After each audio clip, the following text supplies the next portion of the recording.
미 연준 내에서 대표적인 매파로 분류되는 존 윌리엄스 뉴욕 연방준비은행 총재가 올해 말쯤 기준금리 인하가 시작될 것으로 예상했습니다.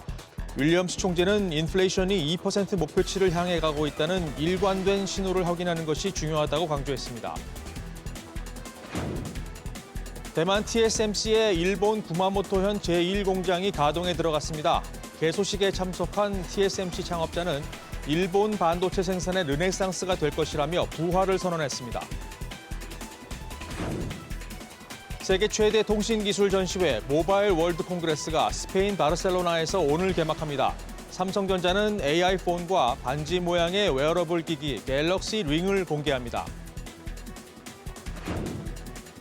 가계부채 관리를 위해 오늘부터 스트레스 DSR 제도가 시행되면서 변동금리로 대출을 받을 때 대출 한도가 큰 폭으로 줄어듭니다. 향후 금리가 높아질 가능성을 따져 가산금리가 더해지는 방식인데 수천만 원까지 대출액이 축소될 전망입니다. 오늘은 전국에 가끔 구름이 많겠고 강원 영동 지역에는 오후부터 다시 눈이 내리겠습니다. 중부지방 아침 기온은 영하권에 머물겠습니다. 여러분 안녕하십니까? 2월 26일 월요일 모닝벨 시작합니다. 2월 마지막 주가 시작됐습니다. 이번 주는 스페인에서 열리는 MWC 그리고 주 후반에 나올 미국의 물가 지표에 시선이 쏠리는데요. 네, 미 연준이 주목하는 개인 소비 지출 수치가 시장 흐름에 영향을 미칠 전망인데 이를 앞두고 뉴욕 연은 총재는 금리 인하 시점을 올해 말로 예상했습니다. 자, 먼저 시장 흐름부터 확인하겠습니다. 최주연 캐스터, 뉴욕 증시는 금요일장에 좀 숨을 고르는 모습이죠?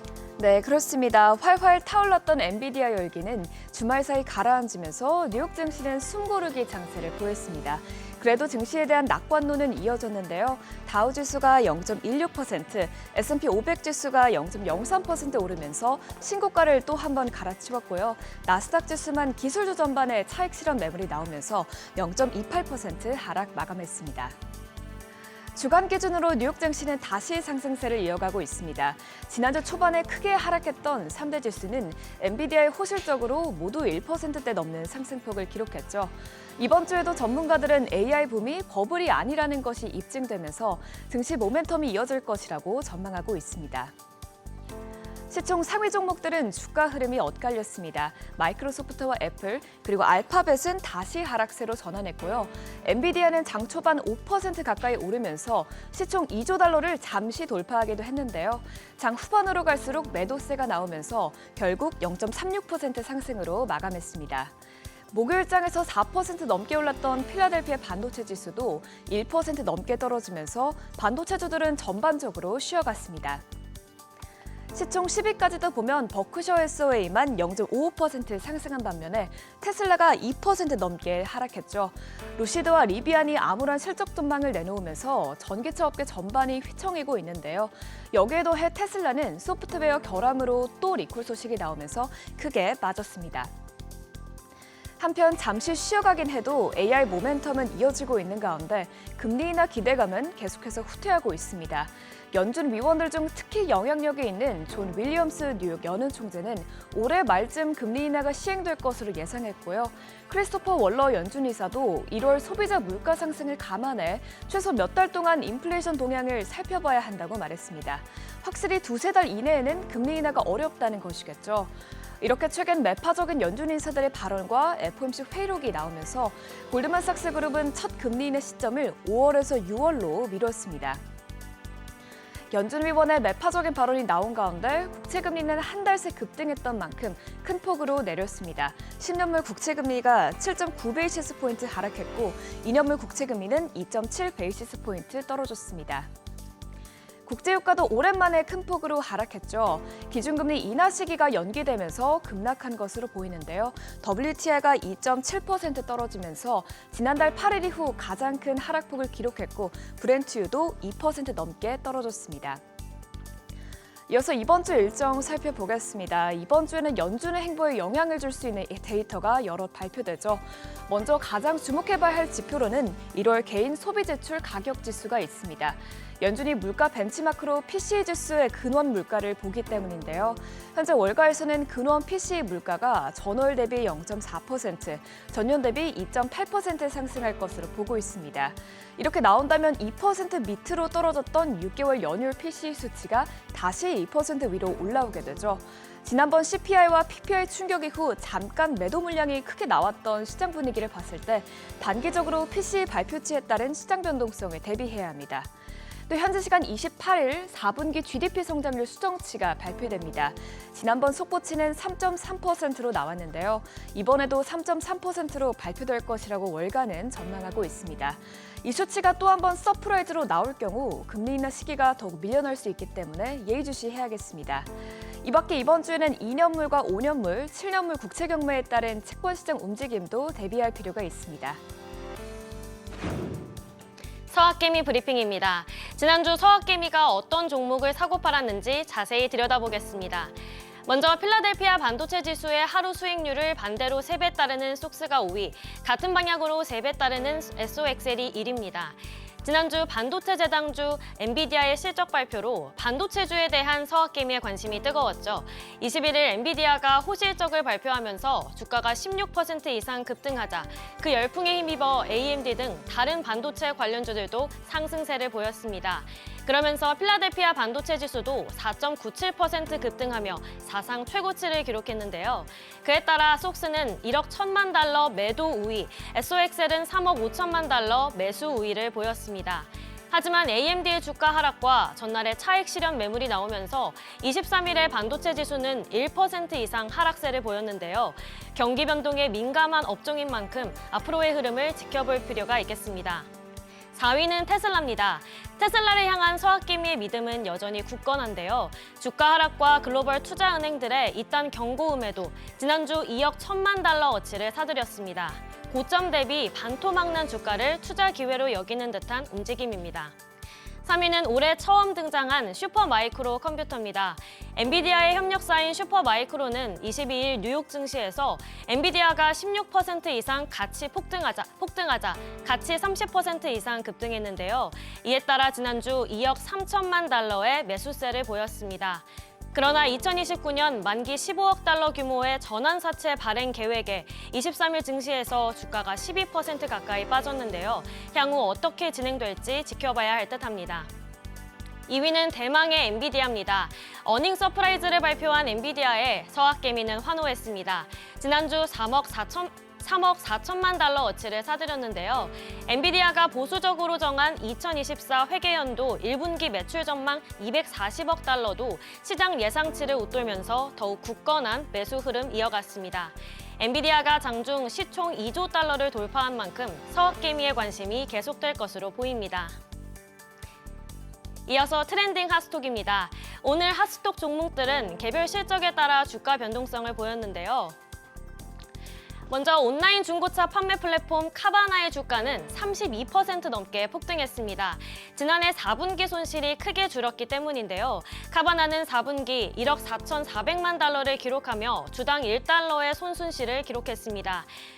전년 동기에 주당 7.61달러 손실에서 크게 줄었죠.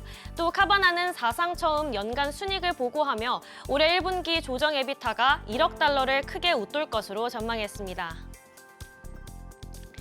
이어서 스퀘어의 모회사이자 글로벌 결제 플랫폼 블록입니다. 블록은 월가 예상치를 넘는 4분기 실적과 총이익 가이던스를 발표했는데요. 블록의 4분기 순이익은 1천만 달러, 주당 2센트입니다. 전년 동기엔 순손실을 기록했지만 순익 전환에 성공하면서 주가가 16.13% 상승했습니다. 마지막으로 미국 미디어 대기업 워너브라더스 디스커버리의 주가가 10% 가까이 떨어졌습니다. 실망스러운 4분기 실적을 발표했기 때문인데요. 워너브라더스의 4분기 매출은 102억 8,400만 달러로 주당 16센트의 손실을 기록했습니다. 전년 동기 대비 7%가 하락했고 월가 예상치에도 미치지 못한 건데요. 지난해 수개월간 지속된 미국 작가조합과 할리우드 배우조합 파업 여파 때문으로 풀이됩니다. 이에 따라 주가가 52주 신저가를 찍으며 현재 8.6달러 부근에서 거래되고 있습니다.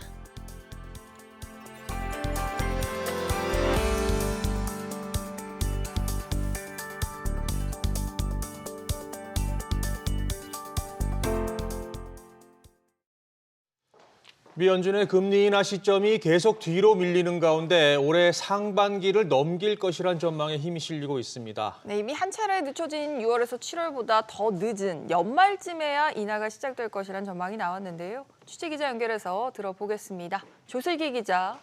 네, 조슬기입니다. 네, 연준의 금리 인하 시점 계속해서 전망이 늦춰지네요. 네, 존 윌리엄스 뉴욕 연방준비은행 총재가 올해 말 금리 인하 가능성을 언급했습니다. 윌리엄스 총재는 지난 23일 현지 시간 미국의 인터넷 매체인 악시오스와의 인터뷰에서 어느 시점에서 제약적 통화 정책을 철회하는 것이 적절할 것으로 생각하는데 시점이 올해 말일 것으로 예상된다라고 말했습니다. 윌리엄스 총재는 또 인플레이션이 2% 목표치를 향해 가고 있다는 일관된 신호를 확인하는 것이 중요하다라고 강조했습니다. 자, 이런 가운데 연준이 주목하는 물가 지표가 이번 주에 예정돼 있죠. 그렇습니다. 미 연준이 비중 있게 고려하는 이 물가 지표 중 하나인 1월 개인 소비 지출 PCE 지표가 오는 29일 나옵니다. 에너지와 식품 가격을 뺀 근원 PCE 물가 지수가 어떻게 나올지 관건인데요. 월가에선 1월 근원 PCE 가격 지수가 전달보다 0.4%, 1년 전보다 2.8% 상승할 것으로 보고 있습니다. 예상치보다 높게 나올 경우 금리 인하 시기가 더 늦춰지는 데 영향을 줄 것으로 보입니다. SBS 비즈 조슬기입니다.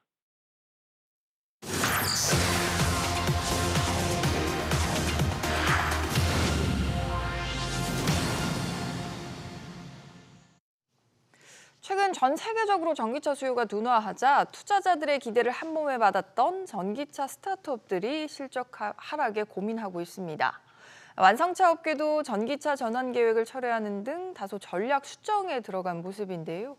속도 조절에 들어간 것일지 아니면 실적 하락이 본격적으로 이어질지 오늘 뉴스픽 이한나 기자와 전기차 업계 살펴보겠습니다. 이 기자 테슬라 대항마로 불리던 기업들인데 전기차 스타트업들 리비안, 루시드 상황이 좀 안 좋다고요? 네, 맞습니다. 두 회사는 최근 내놓은 작년 4분기 실적 보고서에서 올해 생산량이 작년 수준이거나 약간 늘어날 것이라는 암울한 실적 전망을 내놨습니다. 리비안 주가는 전주보다 40% 떨어진 상태에서 거래되고 있고요. 루시드는 20% 가까이 떨어졌습니다. 전기차 수요 둔화에 따른 타격은 스타트업이 특히 취약할 수밖에 없는데요. 그 이유로 월스트리트저널은 전기차 매출 둔화를 버텨낼 만한 수익성 있는 다른 사업이 없기 때문이라고 분석했습니다.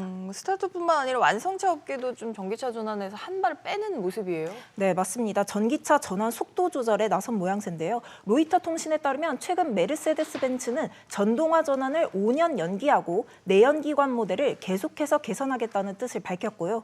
GM은 2035년까지 신차를 모두 전기차로 출시하겠다는 계획을 발표했었는데 전기차 판매 둔화에 따라 이런 기존에 밝혔던 생산 목표를 폐기했습니다. 포드는 작년부터 전기차 사업 손실을 줄이기 위해서 당초 계획한 122억 달러 규모의 이 전기차 투자 계획을 연기한다고 발표했고요. 도요타 회장은 아예 자동차 시장에서 전기차 점유율은 30%를 넘지 못할 것이란 예상을 내놓았습니다. 뭐 전기차가 그동안 팔리던 만큼은 잘 안 팔리는 그런 모습인데 앞으로 전망은 어떨까요? 네, 일단 지금 예상보다 팔리지 않고 있는 건데 소비자 입장에서는 불편한 충전과 비싼 가격, 배터리 문제 등이 있고요. 고금리인 상황에서 할부 금리 부담도 있습니다. 다만 전기차 판매량은 말 그대로 둔화이기 때문에 판매는 조금씩 늘고 있습니다.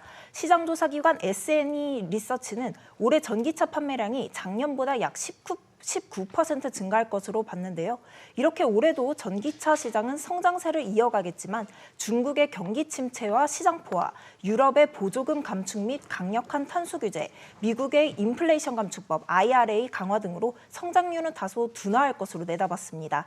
그동안 전기차가 폭발적으로 성장했던 만큼 재고도 그만큼 쌓이고 에너지 가격 변동성과 이 충전 인프라 부족 등의 문제점들이 수면 위로 드러나면서 부담이 더해질 것으로 보입니다. 대안으로 하이브리드카의 인기가 높아지는 것도 함께 살펴볼 대목인 것 같습니다. 네, 잘 들었습니다.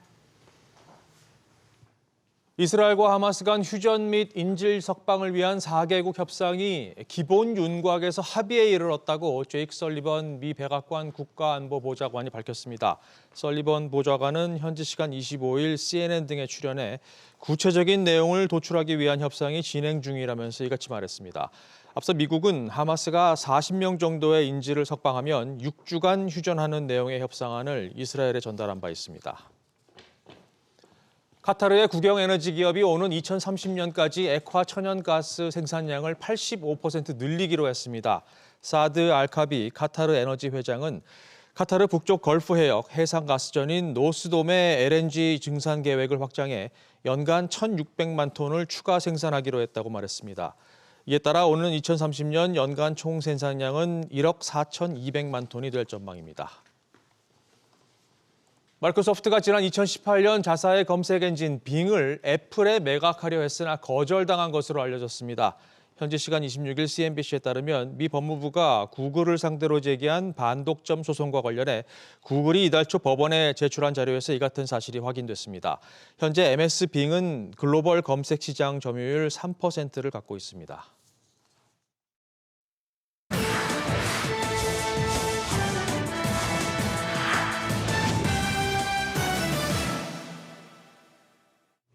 네, 오늘 글로벌 비즈는 TSMC의 첫 일본 공장 개소식부터 승승장구하고 있는 엔비디아가 발목을 잡힐 수 있다는 소식까지 다양하게 한번 살펴보겠습니다. 반도체 제국 부활을 꿈꾸는 일본과 대만의 밀월이 막을 올렸습니다.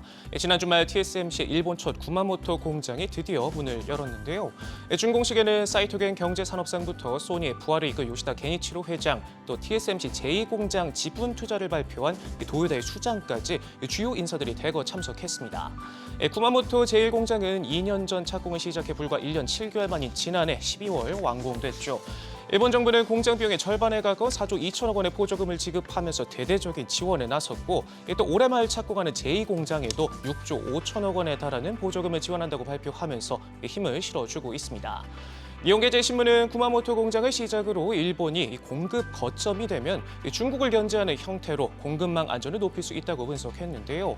수입에 의존하던 반도체를 자국에서 확보한다는 경제 안보 측면에서 중요한 거점이 될 수 있다는 해석입니다. 과거 세계 반도체 시장 절반을 차지했던 일본이 다시 시장 패권을 거머쥘 수 있을 것이란 기대감도 높아지고 있는데요. 일본 정부가 미국의 대중 반도체 제재 강화와 이에 따른 디커플링을 자국 반도체 산업에 부활시킬 수 있는 이 마지막 기회로 보고 막대한 보조금 및 세제 혜택을 앞세워 해외 반도체 기업 유치에 서면서 지난 2년 사이 TSMC를 비롯해 최소 9개의 대만 반도체 기업들이 현지 공장을 건설하거나 사업을 확장하는 등 러브콜에 화답하고 있습니다. AI 날개를 달고 승승장구하고 있는 엔비디아 소식도 하나 짚어보겠습니다. 거침없이 달리고 있는 가운데 협력사인 TSMC가 발목을 잡을 수 있다는 분석도 나왔는데요. 블룸버그 인텔리전스는 엔비디아의 올해 AI 반도체 열풍이 여전히 TSMC의 생산 능력 벽에 부딪힐 수 있다고 평가했습니다. AI 반도체 생산에 TSMC의 첨단 패키징 공정이 필요한데 여기서 병목 형산이 여전하다는 해석인데요. IDC에 따르면 엔비디아가 AI 반도체 주문을 모두 소화하기 위해선 TSMC의 해당 공정 생산 능력 가운데 절반가량이 필요한데 실제로는 3분의 1 정도만 확보한 상태로 나타났습니다. 이런 가운데 AMD와 같은 경쟁자들 역시 제 몫을 챙기기 위해 경쟁에 불을 지피면서 이 상황이 녹록지 않을 수 있다는 분석이 나온 건데요. 여기에 더해 미국의 대중 반도체 제재로 인해 중국 매출이 반분기 사이 반토막이 나는 등 어려움이 겹치면서 장밋빛 전망에 대한 신중론도 여전히 나오고 있습니다. 외신이 주목한 우리 기업 소식도 짚어보겠습니다. 세계 최대 이동통신 전시회 모바일 월드 콩그레스 MWC가 오늘 개막하죠. 삼성전자는 이곳에서 온디바이스 AI로 완전히 새로워진 소통 방식을 제공하는 인공지능 체험회장을 마련할 계획인데요. 그중에서도 가장 시선을 모으는 건 지난달 갤럭시 언팩에서 영상으로만 공개됐던 갤럭시 링이 처음 실물 디자인을 공개할 예정입니다. 여기에 더해 향후 출시될 지능형 헬스케어 기능부터 다음 달 업데이트될 갤럭시 S23 등도 전시되고요. 스마트폰 외에 갤럭시 북4, 탭 9을 비롯해 AI가 자동으로 네트워크를 구축하고 데이터를 분석해 최적화된 자원 배포와 효율적인 운영을 지원하는 네트워크 자동화 솔루션 등도 대거 선보입니다. 삼성이 총 1억 대의 모바일 기기에 생성형 AI를 탑재해 생태계를 새롭게 조성하겠다고 선언하면서 프리미엄 시장으로 눈을 돌린 중국 제조사들도 참전하는데요. 여기에 세계 IT 흐름을 주도하는 애플 역시 경쟁에 뛰어들 것으로 예상되면서 경쟁에 불이 붙을 것으로 보입니다. 워런 버핏이 이끄는 버크셔 해서웨이가 지난해 4분기 호실적을 이어가면서 역대 최대 현금 보유액을 기록했습니다. 자그마치 우리 돈 220조 원이 넘는데요. 주요 투자 부문인 보험업이 금리 상승 덕을 톡톡히 보면서 해당 분기에 84억 8천만 달러가 넘는 영업이익을 기록했습니다. 역대급 실탄을 가지고 있으면서도 이 버핏은 버크셔가 입지를 할 만큼 좋은 투자처가 거의 없다고 밝혔는데요. 몇 년간은 눈부신 수익을 낼 가능성이 없다면서 매수를 저울질하는 기업들이 있긴 하지만 미국에서 버크셔의 바늘을 움직이게 할 정도의 기업은 소수에 불과하다. 미국 외 시장에선 버크셔의 자본을 배치할 만한 의미 있는 후보가 없다고 밝혔습니다. 한때 테슬라 대항마로 불리면서 주목을 받았던 미국 전기차 스타트업 기업들이 급작스러운 실적 한파에 움츠러들고 있습니다. 대표적으로 리비안과 루시드가 골머리를 앓고 있는데요. 리비안의 주가는 전주 대비 38% 급락했고 루시드 역시 같은 기간 19% 추락했습니다. 이 두 회사는 최근 내놓은 지난해 4분기 실적 보고서에서 올해 생산량이 작년 수준에 머물거나 소폭 상승하는 데 그칠 것이란 암울한 실적 전망을 내놨습니다. 리비안의 RJ 스카린지 CEO는 올해 인도 목표량을 달성하기 위해 수요를 늘리는 데 초점을 두고 있다 말하면서도 금리 인상에 따라 매월 지불해야 할 자동차 할부금 부담이 커진 것이 일부 영향을 미친 것으로 보인다고 분석했는데요. 여기에 전체 전기차 수요 역시 쪼그라들면서 리비안의 현금 보유고는 1년 사이 5조 원이나 감소했고 루시드 역시 같은 상황에 놓이면서 보릿고개를 넘고 있습니다. 브로드컴이 지난해 인수한 소프트웨어 업체 VM웨어 일부 사업을 매각하는 마무리 단계에 있다고 로이터 통신이 보도했습니다.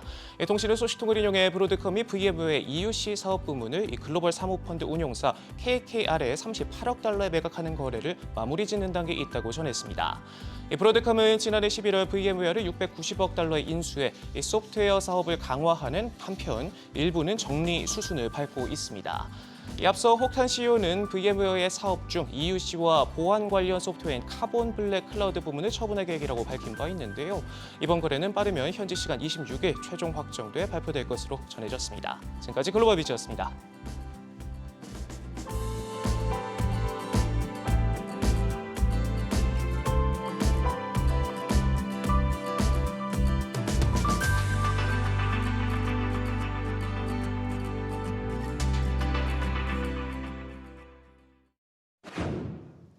자, 지난주 뉴욕 증시는 엔비디아 실적에 환호하면서 주간 단위 상승세로 마감했습니다. 특히 다우와 S&P 500 지수는 이틀 연속 사상 최고치를 경신했는데요.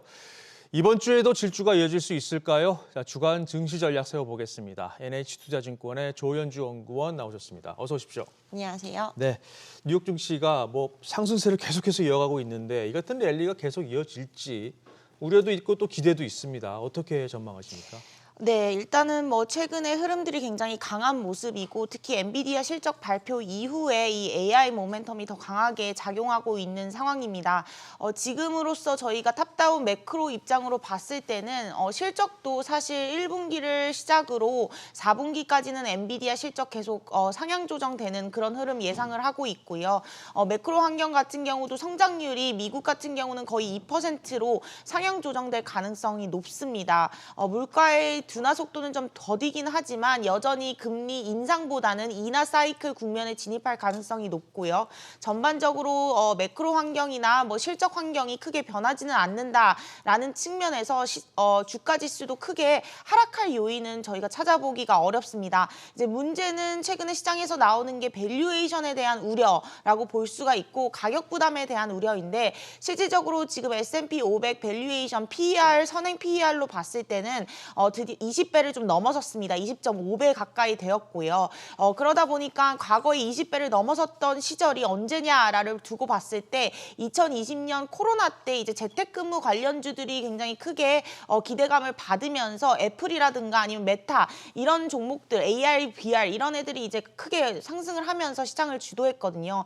지금도 보게 되면은 AI가 이제 시작이다라는 측면에서 시장을 주도하고 있는 부분이 좀 유사합니다. 근데 그때 당시에 기대감이 실적을 크게 동반하지 않고 PR 기준으로 22배 가까이 갔다면은 아직까지는 추가 상승 룸이 22배까지는 좀 열려 있지 않을까라는 생각을 갖고 있고요. 이러한 기대감이 여전히 유효하고 여기에 2020년과는 다르게 실적까지 동반된다라고 본다면은 추가적인 상승 모멘텀은 아직은 좀 열려 있다라고 보고 있습니다. 네. 추가적인 상승 모멘텀 말씀을 하셨는데 엔비디아가 더 갈 거냐가 지금 최대 관심사잖아요. 근데 시장에서는 저평가됐다라는 얘기도 나오고 있고 즉 관련해서 목표 주가가 지금 뭐 1,000달러를 넘어서 이제 1,400달러를 제시하는 곳도 있던데 이거 어떻게 보십니까? 더 갈까요? 네, 이제 최근에 엔비디아에 대한 밸류에이션 때문에 이제 문의가 굉장히 많고 이 가격 부담에 대한 부분 때문에 얼마나 더 갈지가 가장 이제 핫 이슈인 것 같은데 엔비디아 같은 경우는 보시면 이 전반적으로 반도체 소재 업종입니다. 결국에는 이 성장주의 밸류에이션을 부과하기에는 좀 무리가 있다라고 생각을 하고 있고 가장 비교가 되는 게 뭐 테슬라라던가 아니면은 뭐 성장주 대표적인 애들과 비교가 되는데 실질적으로 이 반도체 소재 업종이라는 측면을 봤을 때는 이 성장주의 밸류에이션을 부여하기는 좀 어렵다. 그래서 지금의 뭐 밸류에이션이 완전히 저평가됐다라고 보기는 어렵고 실적과 동반되면은 결국에는 아직까지는 뭐 밸류에이션의 룸이 남아있다라는 측면이다라고 저희는 좀 생각을 하고 있습니다. 전반적으로 이제 앞으로 주도할 종목들은 M7 빅테크 기업들이 맞고요.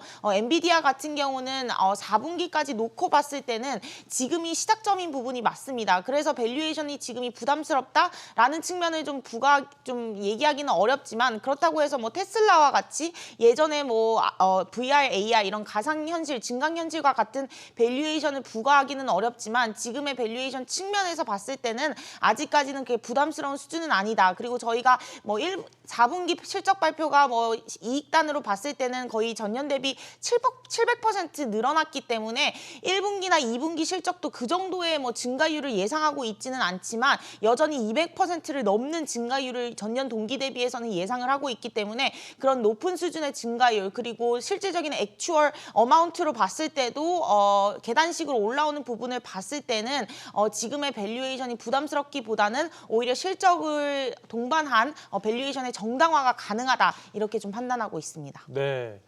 엔비디아 실적이 발표가 된 뒤에 이제 이번 주는 또 물가에 관심이 좀 쏠리게 될 수밖에 없을 것 같아요. 주 후반에 나오는 개인 소비 지출 이걸 좀 봐야 될 텐데 앞서 CPI에서 좀 충격을 받았잖아요, 시장이.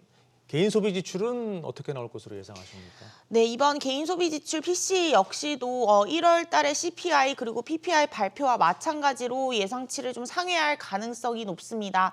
물가 같은 경우는 저희가 퐁당퐁당의 그런 전망을 하고 있습니다. 결국에는 1월 달에 조금은 예상치를 넘어서는 강한 흐름을 보였기 때문에 2월에 발표될 CPI나 PPI는 1월만큼은 서프라이즈가 나타나지는 않을 것으로 예상을 하고 있습니다. 그렇다고 해서 또 3월 달에도 또 다시 올라올 가능성이 높고요. 물가의 상승 속도는 계속해서 줄어든다는 추세는 맞지만은 단기적으로 봤을 때 월간으로 봤을 때는 좀 퐁당퐁당의 흐름을 예상하고 있기 때문에 좀 속도가 좀 더딘 흐름으로 둔화될 것으로 예상을 하고 있습니다.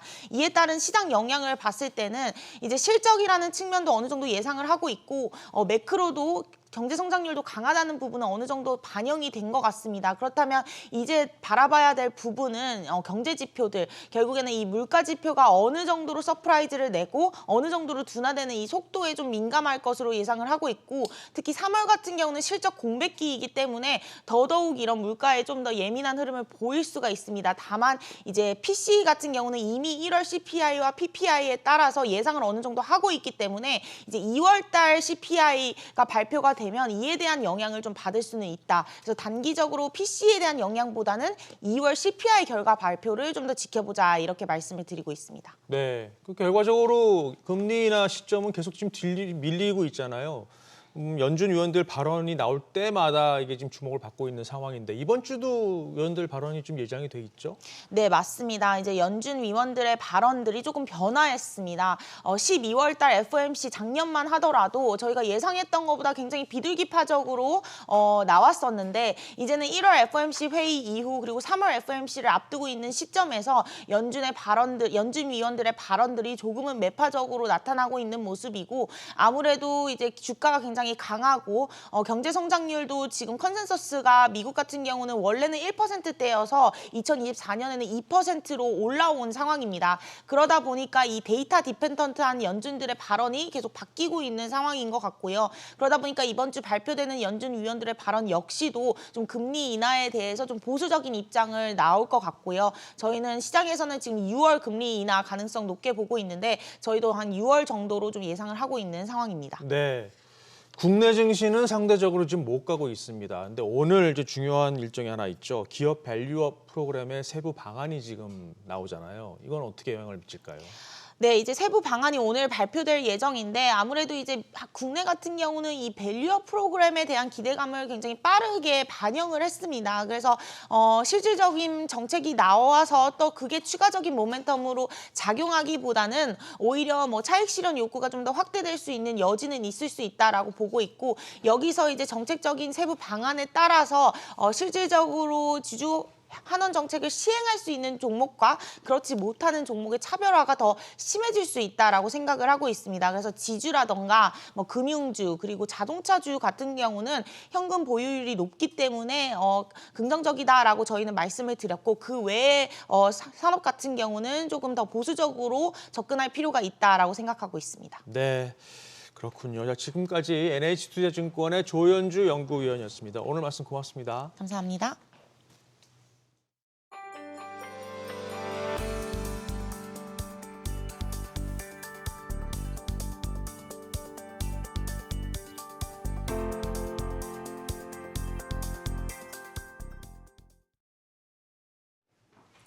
글로벌 이슈를 통해 투자 전략을 세워보는 글로벌 리치 시간입니다. 연준 당국자들의 매파적인 발언이 잇따르면서 조기 금리 인하에 대한 기대감은 갈수록 약화되고 있습니다. 시장은 연준의 첫 금리 인하 시점을 6월로 보고 있죠. 6월 인하 가능성도 한 달 전 80%를 웃돌던 데서 65%대로 하락했습니다. 골드만삭스도 연준이 6월을 시작으로 올해 금리를 총 4번 인하할 것으로 예상했는데요. 당초 5월부터 총 5번 인하할 것이라던 전망을 수정한 겁니다. 월가의 대표적인 강세론자로 꼽히는 제레미 시걸 미국 와튼 스쿨 교수의 생각은 어떨까요? 시걸 교수는 현재로서는 연준이 금리를 인하할 만한 동기가 없다며 역시나 매파적인 입장을 밝혔는데요. 그러면서 이는 부동산과 소형 은행들의 부담이 될 것이라고 경고했습니다. With the strength that this economy has shown, that has surprised everyone. I mean, economists and the Fed. You know, take a look at Fed GDP projections. We are way above them. You know, they have smiles on their face. Hey, we're in a happy place. I mean, look, we got a strong economy. We you know, inflation is coming down, not as fast as some people had hoped, but certainly on the trend down. There's no incentive right now for them to lower rate. Now, if there's no incentive for them to lower rates, that does challenge real estate. And that challenges these banks, these smaller banks that do make up quite a bit of some of these smaller indexes that we're talking about. 제레미 시걸 교수는 6월 금리 인하도 확실하지 않다고 경고했습니다. 금리를 인하할 수도 반대로 인상할 수도 있다며 가능성은 반반이라고 말했는데요. 당초 연준이 전망한 올해 금리 인하 횟수도 줄 것으로 예상했습니다. Before June, we're going to have 2-3 more inflation cycles, job cycles. Things can certainly turn around. We could see exhaustion of the consumer. We could see some of the interest rate challenged sectors begin to depress the market. It just has not happened yet. But I say June is not in the bag. It can go either way. And the Fed itself, on March 20th, we're going to get certainly the Fed meeting. And we'll see the dot plot. I expect it to be more aggressive than what we saw in December. In other words, not as many rate cuts as we saw in December. 지난주 뉴욕 증시는 AI 대장주 엔비디아의 깜짝 실적에 힘입어 상승세를 재개했습니다. 엔비디아는 하루에만 주가가 16% 넘게 뛰었고 금요일 장중에는 시총 2조 달러를 찍었죠. 시장은 이와 같은 AI 열풍이 계속될지에 주목하고 있는데요. 시걸 교수는 AI가 이끄는 랠리가 계속될 것이라고 전망했습니다. This has been a narrow rally. And I certainly hope it broadens out. I still think the uptrend is intact. I think we're going to get a better PCE inflation reading next week. I think we're going to get a better inflation reading in February. It might quell some of the fears that the Fed is maybe never going to lower rates. And the fact is, we know there was some talk of maybe even a hike. So I think this economy is still got strength. All GDP projections are coming in ahead of what we certainly thought in December. And, the excitement of AI cannot be denied. And it could go a lot further before it settles down. 일각에서는 최근 랠리가 엔비디아 등 매그니피센트 7과 같은 특정 종목들의 국한된 랠리라고 지적합니다. 2000년 인터넷 관련주를 둘러싸고 투기 광풍이 불었을 때와 유사한 상황이라는 우려의 목소리까지 나오고 있는데요. 시골 교수는 조금도 그렇지 않다고 일축했습니다. 매그니피센트 7이 상승세를 이어가려면 실적이 예상치를 크게 상회해야 하는데 그러지 못하고 있기 때문이라고 설명했습니다. Well, a lot of people have been saying, "Oh my goodness, is this like what happened in the internet in 1999 and 2000?" And we are not there at all yet. You have to beat expectations by a lot to get these stocks to continue to move up. NVIDIA did accomplish that in the last quarter, but we saw a couple of those Magnificent Seven that did not, even though they beat. 오늘은 월가의 대표적인 강세론자로 꼽히는 제레미 시걸의 분석과 전망 들어봤는데요. 강세론자답게 AI가 이끌고 있는 지금의 랠리가 계속될 것이라는 낙관적인 전망을 제시했습니다. 다만 연준의 금리 인하와 관련해서는 다소 비관적인데요. 그럼 오늘도 글로벌 리치와 함께 부자 되는 투자 전략 세워보시죠.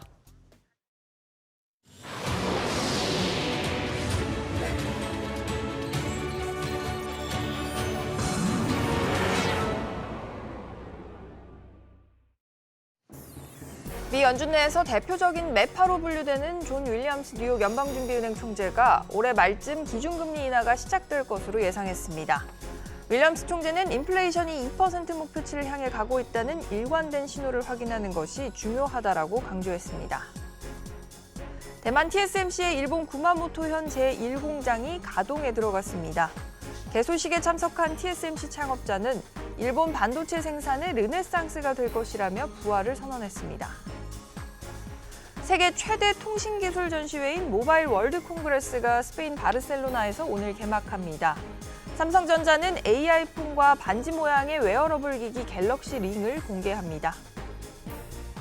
가계부채 관리를 위해 오늘부터 스트레스 DSR 제도가 시행되면서 변동금리로 대출을 받을 때 대출 한도가 큰 폭으로 줄어듭니다. 앞으로 금리가 높아질 가능성을 따져 가상금리가 더해지는 방식인데 수천만 원까지 대출액이 축소될 전망입니다. 오늘은 전국에 가끔 구름이 많겠고 강원 영동 지역에는 오후부터 다시 눈이 내리겠습니다. 중부지방 아침 기온은 영하권에 머물겠습니다.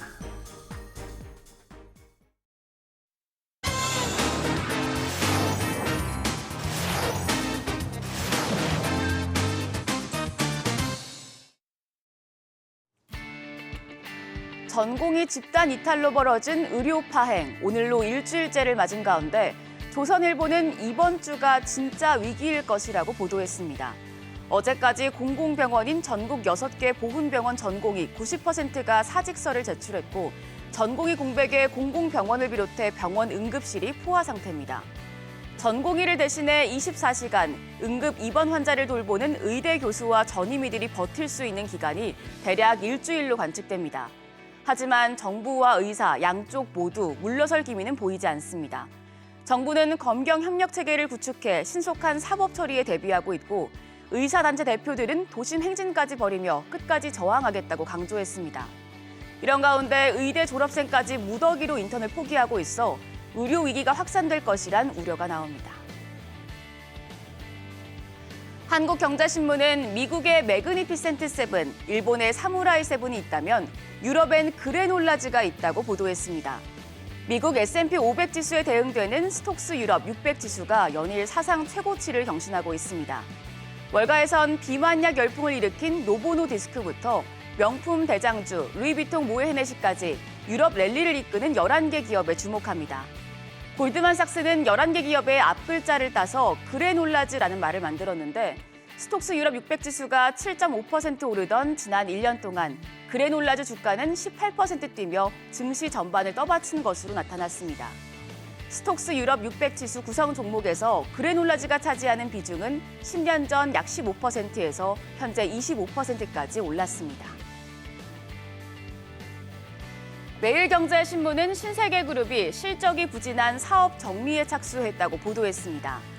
창사 이래 첫 적자를 기록한 이마트는 애완동물 용품을 판매하는 전문 매장 몰리스 사업부를 폐지하고 이마트 내에서 운영하던 골프용품 매장을 축소했습니다.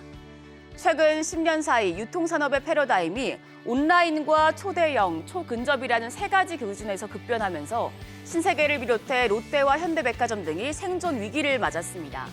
코로나19 계기로 유통산업의 온라인 전환이 빨라지면서 롯데쇼핑과 신세계, 현대백화점으로 대표되는 유통 3사의 연간 매출액이 처음으로 동시에 줄었습니다. 2018년 대비해서 작년 영업이익도 모두 줄어들었는데 반면 온라인 대표 유통 플랫폼인 쿠팡은 창사 이래 첫 흑자를 달성하며 유통 제왕 자리로 올라섰습니다. 다음으로 한국경제신문 다시 보겠습니다. 한국경제신문은 헤지펀드 대부 레이 달리오가 소비재주를 팔고 빅테크의 상승세에 올라탔다고 보도했습니다. 브리지워터는 M7 중에서도 인공지능 AI 최대 수혜주로 꼽히는 엔비디아를 22만여 주 추가 매입했습니다. 구글 모회사인 알파벳과 메타도 각각 46만여 주, 4만여 주를 추가 매수했습니다.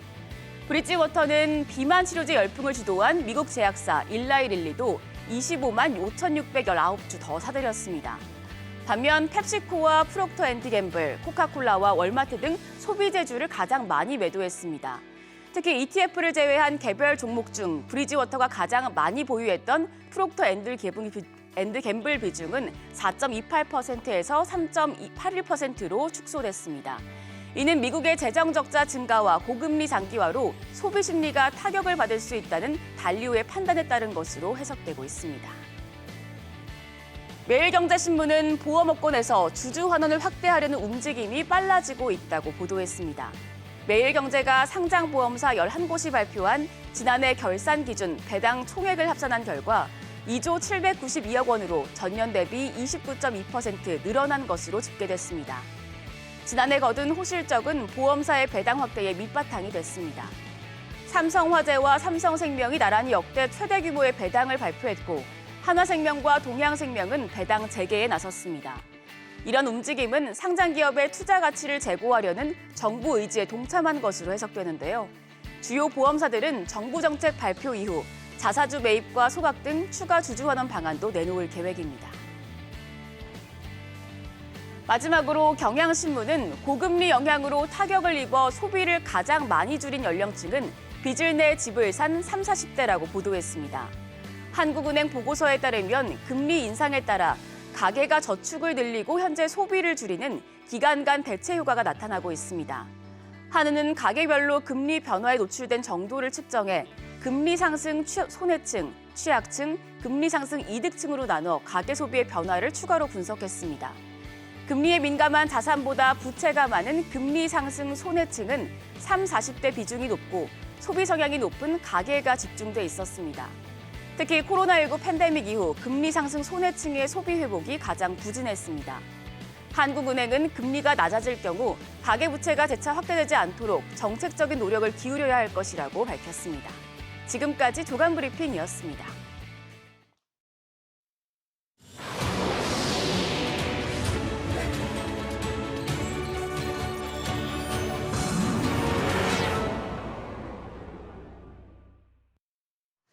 곧 한국을 찾는 마크 저커버그 메타 최고 경영자가 조주환 LG전자 CEO와 회동 일정을 조율하고 있는 것으로 알려졌습니다.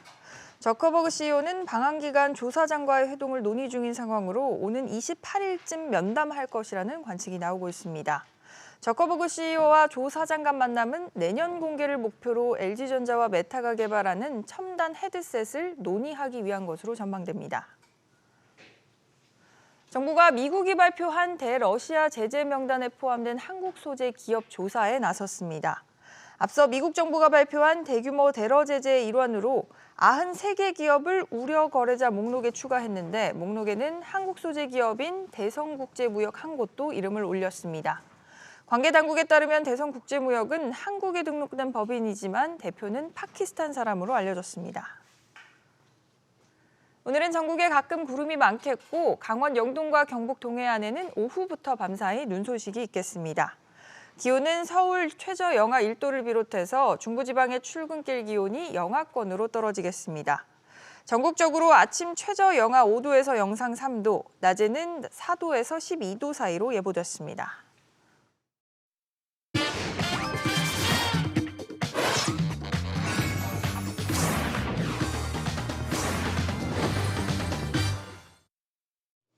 자, 오늘 아침 주요 뉴스 키워드와 함께 자세히 분석해보는 시간입니다. 김대호 박사 나오셨습니다. 박사님 어서 오십시오. 네, 반갑습니다. 첫 번째 키워드부터 확인하시죠. PCE 물가, 연준의 금리 인하 시점이 예상 시점이 계속 뒤로 밀리는 가운데 이번 주에 중요한 물가 지표인 개인 소비 지출이 나옵니다. 앞서 CPI 또 PPI가 예상보다 높게 나오면서 우려를 키웠는데 이번엔 어떻게 나올까요? 네, 지난주가 전 세계 증권 시장에서 엔비디아가 장을 뒤흔든 이른바 엔비디아의 한 주간이었다면 이번 주에 가장 큰 관심은 미국에서 발표하는 PCE, 개인 소비 지출 물가라는 것이 될 것으로 보입니다.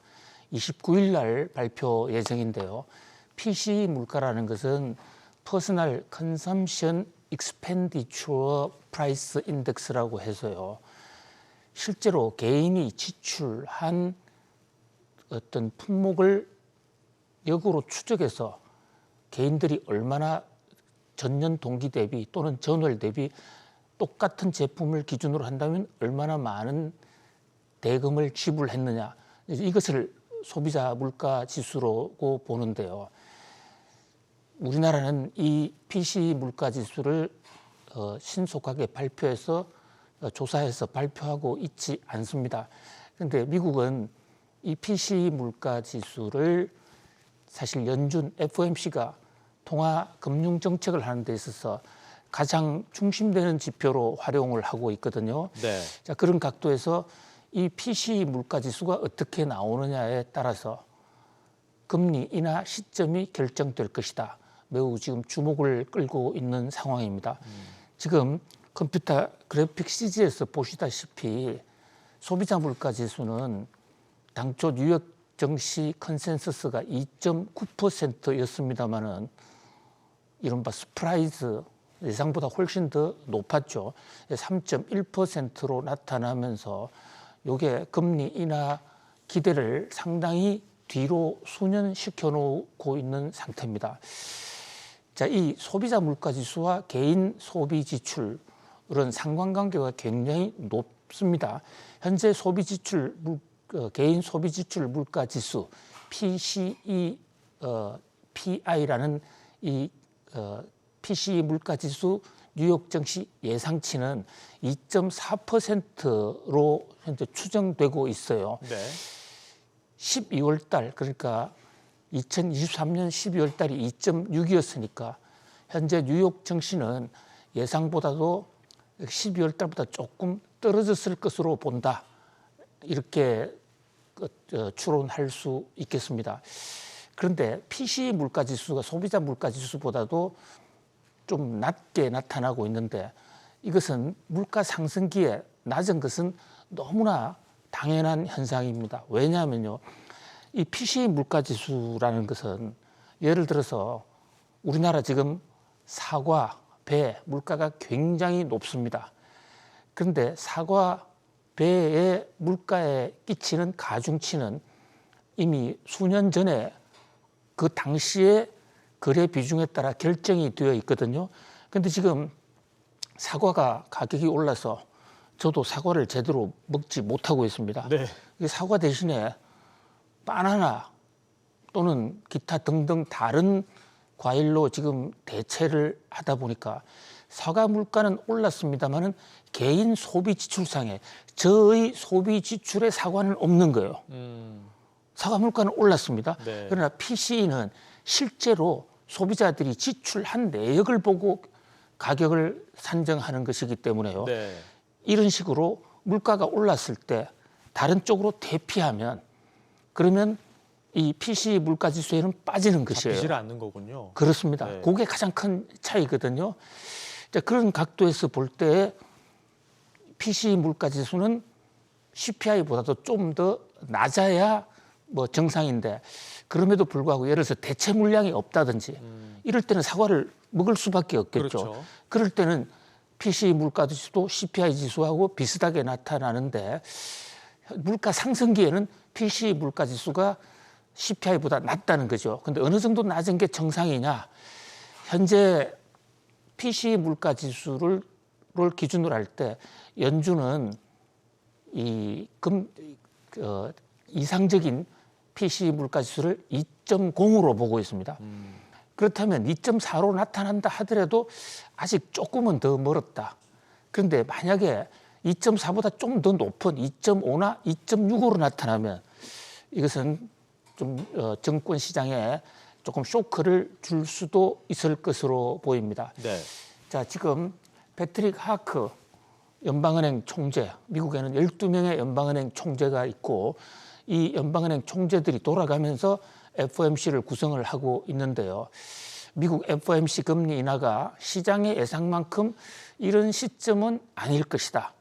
금리 인하는 하반기에 가서 할 수도 있다. 이런 식의 지금 신중론을 펴고 있는데 금리 인하 시점은 결국 가장 큰 거시경제지표 변수 이번 29일 날 나오는 PCE 물가가 될 것으로 보입니다. 함께 한번 지켜보실 필요가 있겠습니다. 네, 지켜보시죠. 자, 다음 뉴스 키워드 보시겠습니다. 트럼프 5연승, 미국 공화당 대선 후보를 뽑기 위한 경선에서 트럼프 전 대통령이 또 이겼습니다. 근데 이번에 좀 의미가 다른 게 니키 헤일리 후보의 고향인 사우스캐롤라이나에서도 승리를 거뒀습니다. 이렇게 되면 대세가 굳어졌다고 봐야 되겠죠? 네, 트럼프 전 대통령이 공화당 예비 경선에서 또 이겨서 5연승을 했는데요. 현재와 같은 공화당의 이 경선 일정 스케줄이 확정된 이후에 5번 연속으로 이기는 후보는 트럼프 대통령이 처음입니다. 아, 네. 아이오와 뉴햄프셔, 네바다, 버진 아일랜드, 사우스캐롤리나에서 모두 이겼습니다. 그래서 사실상 트럼프 대통령은 공화당 후보로 확정이 됐다고 볼 수도 있고요. 네. 지금 앵커님 말씀하신 대로 사우스캐롤라이나는 이 지금 2등을 한 헤일리 후보가 거기서 주지사를 했고 거기 출신이에요. 네. 부모들은 인도 사람이지만 인도에서 이민 와서 사우스캐롤라이나에서 태어났었습니다. 자기 고향에서도 1등을 못한다? 뭐 이러면 헤일리 후보는 트럼프를 앞설 가능성은 없다 이렇게 볼 수 있습니다. 실제로 트럼프 전 대통령도 이제는 헤일리 저격도 하지 않아요.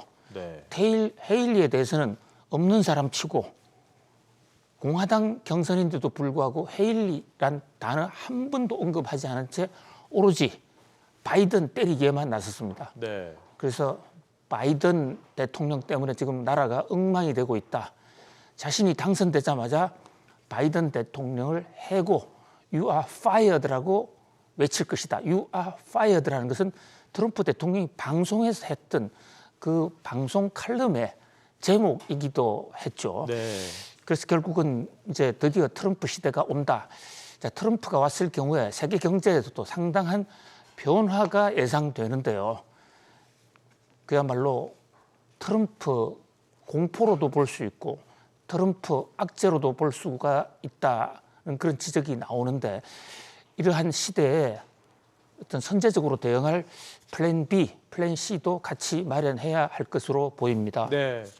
상대적으로 바이든 지금 현 대통령은 큰 관심을 받지 못하고 있는 것 같은데 지금 이 시점에서 그럼 바이든 대통령이 할 수 있는 건 뭐가 있을까요?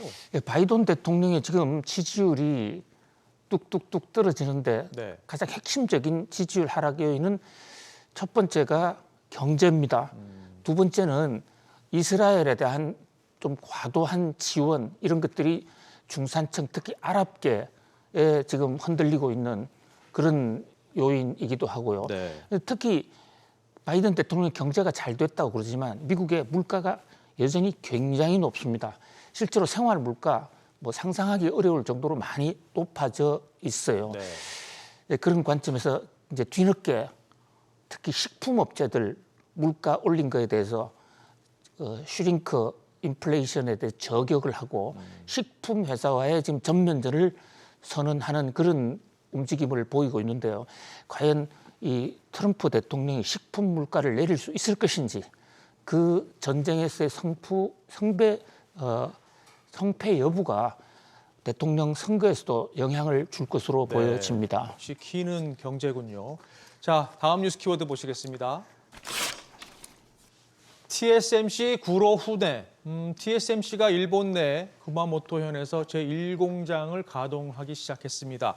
구로 후내는 직역을 하면 흑선, 그러니까 검은 배를 뜻하는데 이게 일본 역사적으로는 굉장히 큰 의미를 갖고 있는 뜻이죠? 네, 일본의 TSMC라는 대만 반도체 회사가 일본으로 들어가서 거기다가 구마모토에 반도체 파운드리를 만들었습니다. 이제 공장이 완공이 돼서 반도체 생산이 시작되는데요.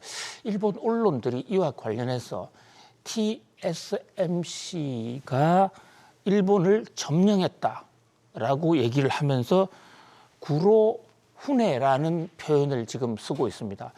자, 1854년 미국에서 한 흑선이 다가와서 도쿄만을 점거합니다.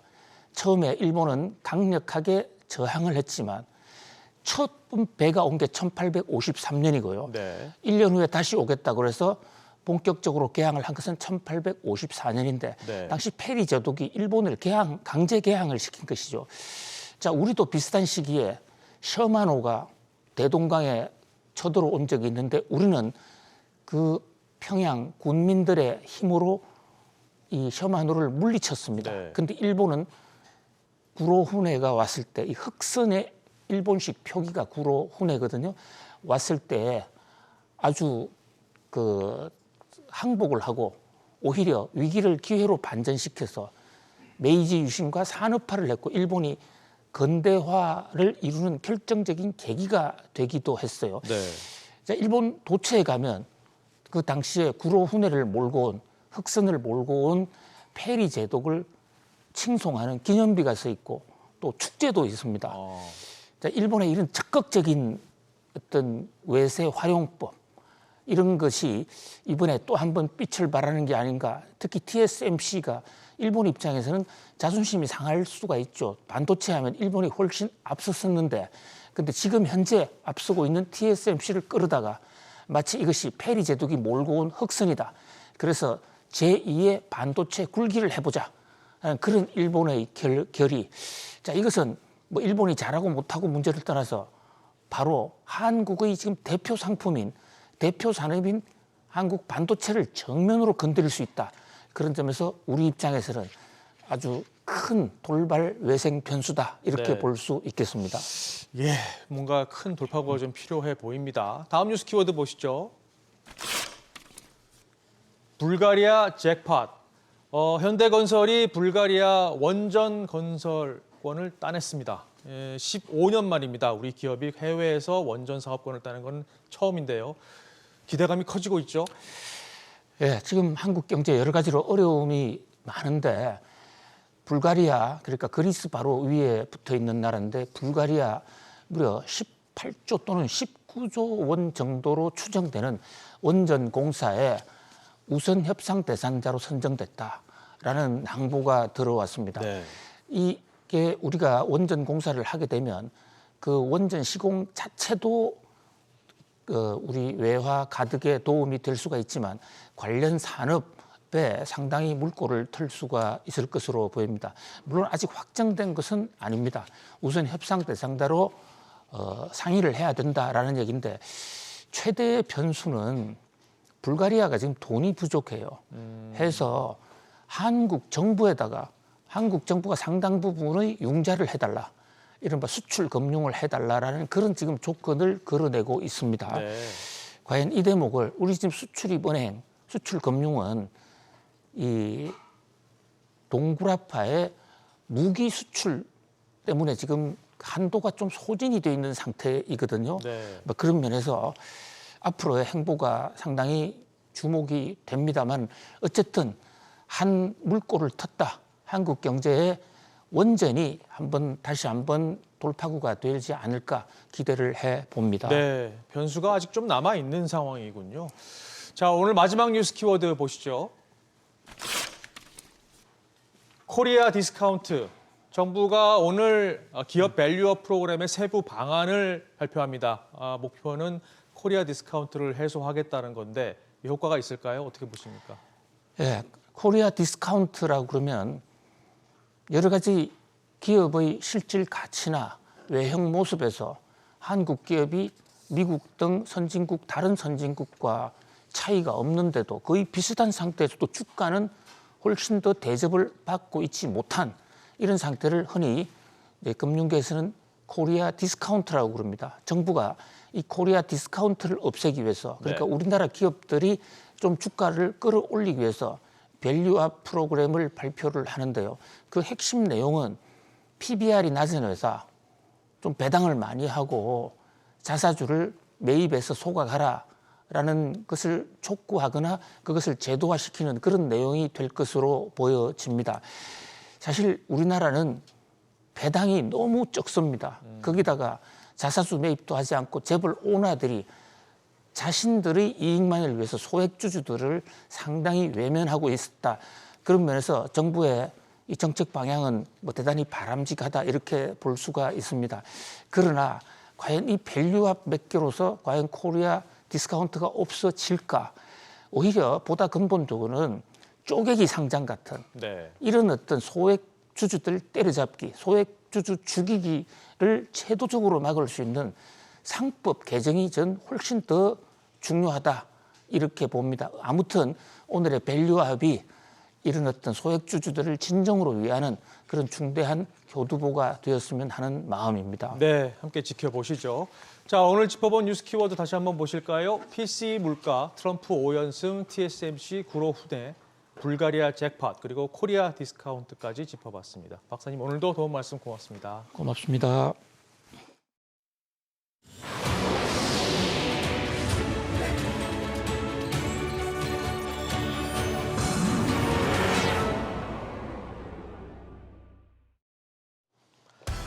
미 연준 내에서 대표적인 매파로 분류되는 존 윌리엄스 뉴욕 연방준비은행 총재가 올해 말쯤 기준금리 인하가 시작될 것으로 예상했습니다.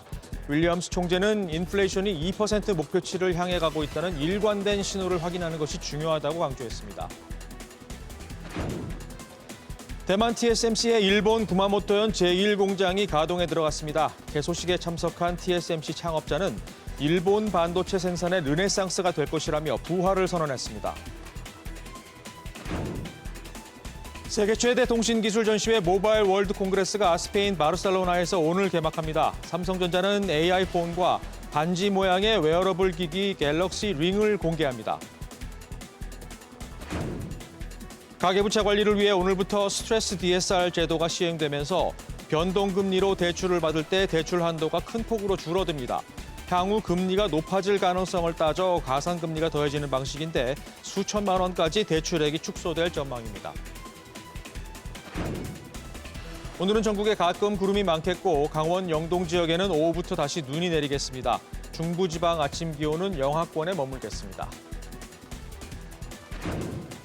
월요일 아침 모닝벨 2부 시작합니다. 2월 마지막 주가 시작됐습니다. 이번 주는 스페인에서 열리는 MWC, 그리고 주 후반에 나올 미국의 물가 지표에 시선이 쏠리는데요. 네, 미 연준이 주목하는 개인 소비 지출 수치가 시장 흐름에 영향을 미칠 전망인데, 자, 이를 앞두고 뉴욕 연은 총재는 금리 인하 시점을 올해 말로 예상했습니다. 먼저 시장 흐름부터 확인하겠습니다.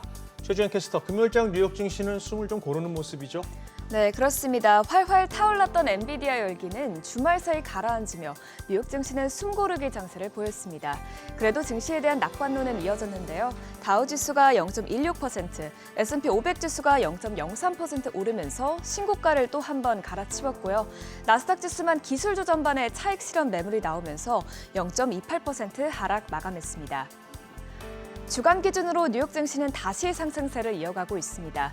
지난주 초반에 크게 하락했던 3대 지수는 엔비디아의 호실적으로 모두 1%대 넘는 상승폭을 기록했죠.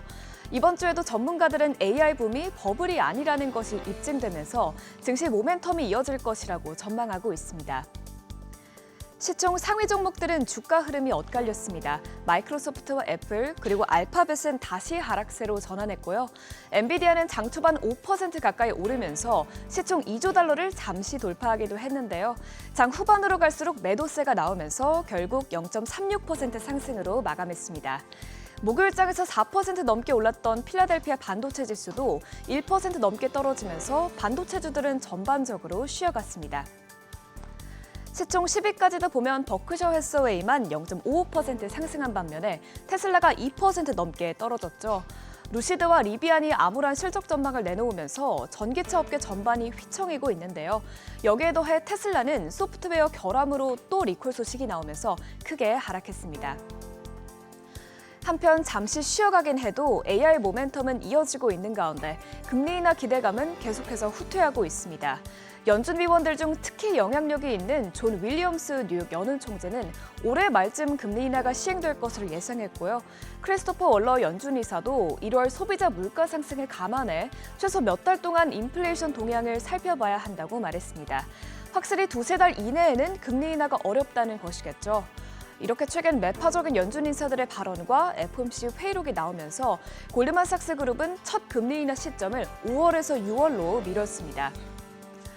연준위원의 매파적인 발언이 나온 가운데 국채금리는 한 달 새 급등했던 만큼 큰 폭으로 내렸습니다. 10년물 국채금리가 7.9베이시스 포인트 내렸고 2년물 국채금리는 2.7베이시스 포인트 하락했습니다.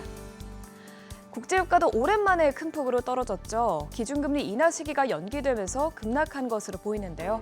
WTI가 2.7% 떨어지면서 지난달 8일 이후 가장 큰 하락폭을 기록했고요. 브렌트유도 2% 넘게 떨어졌습니다. 이어서 이번 주 일정도 살펴보겠습니다. 이번 주에는 연준의 행보에 영향을 줄 수 있는 데이터가 여럿 발표되죠.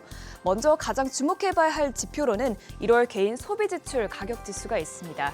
연준이 물가 벤치마크로 PCE 지수의 근원 물가를 보기 때문인데요. 현재 월가에서는 근원 PCE 물가가 전월 대비 0.4%, 전년 대비 2.8% 상승할 것으로 보고 있습니다. 이렇게 나온다면 2% 밑으로 떨어졌던 6개월 연율 PCE 수치가 다시 2% 위로 올라가게 되죠.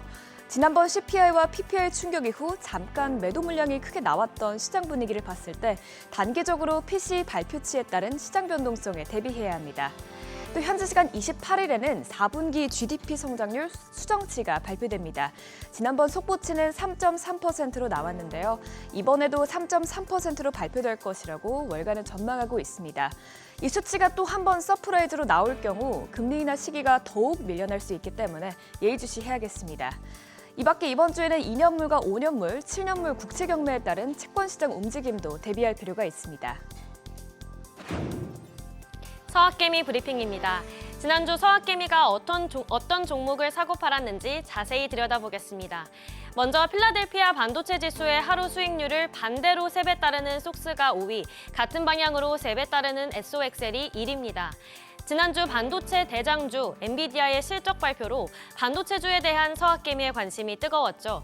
21일 엔비디아가 호실적을 발표하면서 주가가 16% 이상 급등하자 그 열풍에 힘입어 AMD 등 다른 반도체 관련주들도 상승세를 보였습니다. 그러면서 필라델피아 반도체 지수도 4.97% 급등하며 사상 최고치를 기록했는데요. 그에 따라 속스는 1억 1천만 달러 매도 우위, SOXL은 3억 5천만 달러 매수 우위를 보였습니다. 하지만 AMD의 주가 하락과 전날에 차익 실현 매물이 나오면서 23일에 반도체 지수는 1% 이상 하락세를 보였는데요. 경기 변동에 민감한 업종인 만큼 앞으로의 흐름을 지켜볼 필요가 있겠습니다. 4위는 테슬라입니다. 테슬라를 향한 서학개미의 믿음은 여전히 굳건한데요. 주가 하락과 글로벌 투자은행들의 이딴 경고음에도 지난주 2억 1천만 달러어치를 사들였습니다. 고점 대비 반토막난 주가를 투자 기회로 여기는 듯한 움직임입니다. 3위는 올해 처음 등장한 슈퍼마이크로 컴퓨터입니다. 엔비디아의 협력사인 슈퍼마이크로는 22일 엔비디아가 16% 이상 폭등하자 30% 이상 동반 급등했는데요. 이에 따라 지난주 2억 3천만 달러의 매수세를 보였습니다. 그러나 2029년 만기 15억 달러 규모의 전환사채 발행 계획에 23일 증시에서 주가가 12% 가까이 빠졌는데요. 향후 어떻게 진행될지 지켜봐야겠습니다. 2위는 대망의 엔비디아입니다. 어닝 서프라이즈를 발표한 엔비디아에 서학개미는 환호했습니다. 지난주 3억 4천만 달러 어치를 사들였는데요. 엔비디아가 보수적으로 정한 2024 회계연도 1분기 매출 전망 240억 달러도 시장 예상치를 웃돌면서 더욱 굳건한 매수 흐름 이어갔습니다. 엔비디아가 장중 한때 시총 2조 달러를 돌파한 만큼 서학개미의 관심이 계속될 것으로 보입니다. 이어서 트렌딩 핫스톡입니다. 오늘 핫스톡 종목들은 개별 실적에 따라 주가 변동성을 보였는데요. 먼저 온라인 중고차 판매 플랫폼 카바나의 주가는 32% 넘게 폭등했습니다. 지난해 4분기 손실이 크게 줄었기 때문인데요. 카바나는 4분기에 1억 4,400만 달러, 주당 1달러의 순손실을 기록했습니다. 전년 동기 대비 주당 7.61달러 손실에서 크게 줄었죠. 또 카바나는 사상 처음 연간 순이익을 보고하며 올해 1분기 조정 에비타가 1억 달러를 크게 웃돌 것으로 전망했습니다. 이어서 스퀘어의 모회사이자 글로벌 결제 플랫폼 블록입니다. 블록은 월가 예상치를 넘는 4분기 실적과 총이익 가이던스를 발표했는데요. 블록의 4분기 순이익은 1,000만 달러, 주당 2센트입니다. 지난해 같은 기간엔 순손실을 기록했지만 순익 전환에 성공하면서 주가가 16.13% 상승했습니다. 마지막으로 미국 미디어 대기업 워너브라더스 디스커버리는 주가가 10% 가까이 떨어졌습니다. 실망스러운 4분기 실적을 발표했기 때문인데요. 워너브라더스의 4분기 매출은 102억 8,400만 달러로 주당 16센트의 손실을 기록했습니다. 전년 동기 대비 7%가 하락했고 월가 예상치에도 미치지 못한 건데요. 지난해 수개월간 지속된 미국 작가조합과 할리우드 배우조합 파업 여파 때문으로 풀이됩니다. 이에 따라 주가가 52주 신저가를 찍으며 현재 8.6달러 부근에서 거래되고 있습니다.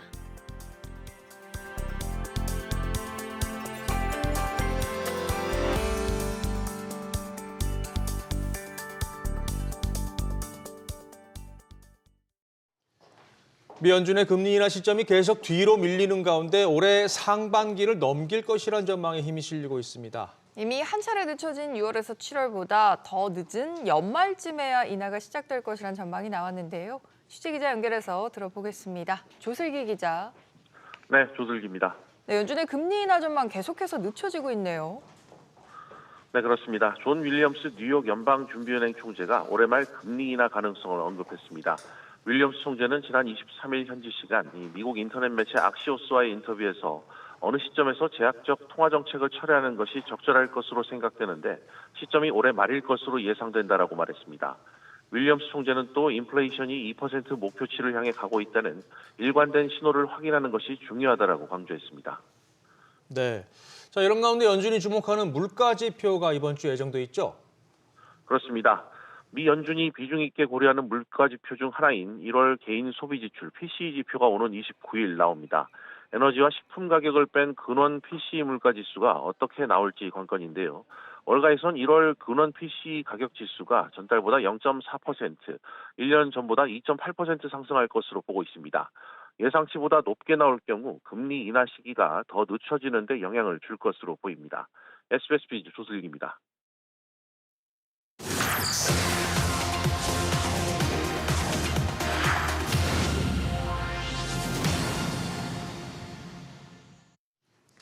최근 전 세계적으로 전기차 수요가 둔화하자 투자자들의 기대를 한 몸에 받았던 전기차 스타트업들이 실적 하락에 고심하고 있습니다. 완성차 업계도 전기차 전환 계획을 철회하는 등 전략 수정에 들어가는 모습인데요. 속도 조절에 들어간 건지 아니면 실적 하락이 본격적으로 이어질지 오늘 뉴스픽 이한나 기자와 전기차 업계 소식 살펴보겠습니다. 이 기자, 테슬라의 대항마로 불리던 전기차 스타트업들 지금 상황이 좀 안 좋다고요? 네, 맞습니다. 리비안과 루시드죠. 두 회사는 최근 내놓은 이 작년 4분기 실적 보고서에서 올해 생산량이 작년 수준이거나 약간 늘어날 것이라는 암울한 실적 전망을 내놨습니다. 리비안 주가는 전주보다 40% 떨어진 상태에서 거래되고 있고요. 루시드는 20% 가까이 떨어졌습니다. 전기차 수요 둔화에 따른 타격은 스타트업이 특히 취약할 수밖에 없는데요. 그 이유로 월스트리트 저널은 전기차 매출 둔화를 버텨낼 만한 수익성 있는 다른 사업이 없기 때문이라고 분석했습니다. 지금 완성차 업계도 보면 좀 전기차 전환에서 한 발 빼는 모습이기도 하고요. 네, 맞습니다. 전기차 전환 속도 조절에 나섰습니다. 로이터 통신에 따르면 최근 메르세데스 벤츠는 전동화 전환을 5년 연기하고 내연기관 모델을 계속해서 개선하겠다는 뜻을 밝혔고요. GM은 2035년까지 신차를 모두 전기차로 출시하겠다는 계획을 발표했었는데 이 전기차 판매 둔화에 따라 기존에 밝혔던 생산 목표를 폐기했습니다. 포드는 작년부터 전기차 사업 손실을 줄이기 위해서 당초 계획했던 120억 달러 규모의 이 전기차 투자 계획을 연기한다고 발표했고요. 도요타 회장은 아예 자동차 시장에서 전기차 점유율은 30%를 넘지 못할 것이란 예상을 내놨습니다. 지금 전기차가 업계 예상보다 잘 안 팔리고 있는 그런 상황이지 않습니까? 앞으로는 어떨까요? 네, 앞으로는 이 소비자 입장에서는 불편한 충전과 비싼 가격, 배터리 문제 등 때문에 상당히 잘 팔리지 않는 분위기인데요. 또 고금리인 상황에서 할부금리 부담도 있습니다. 다만 전기차 판매량은 말 그대로 둔화이기 때문에 판매는 조금씩 늘고는 있습니다. 네. 시장조사기관 S&E 리서치는 올해 전기차 판매량이 작년보다 약 19% 증가할 것으로 봤는데요.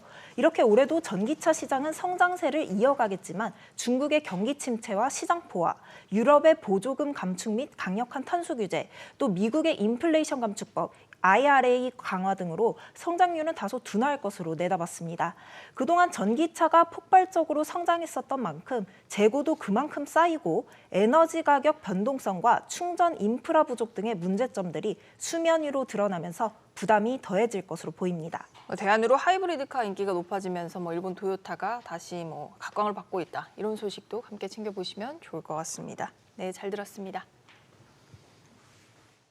이스라엘과 하마스 간 휴전 및 인질 석방을 위한 4개국 협상이 기본 윤곽에서 합의에 이르렀다고 제이크 설리번 미 백악관 국가안보보좌관이 밝혔습니다. 설리번 보좌관은 현지 시간 25일 CNN 등에 출연해 구체적인 내용을 도출하기 위한 협상이 진행 중이라면서 이같이 말했습니다.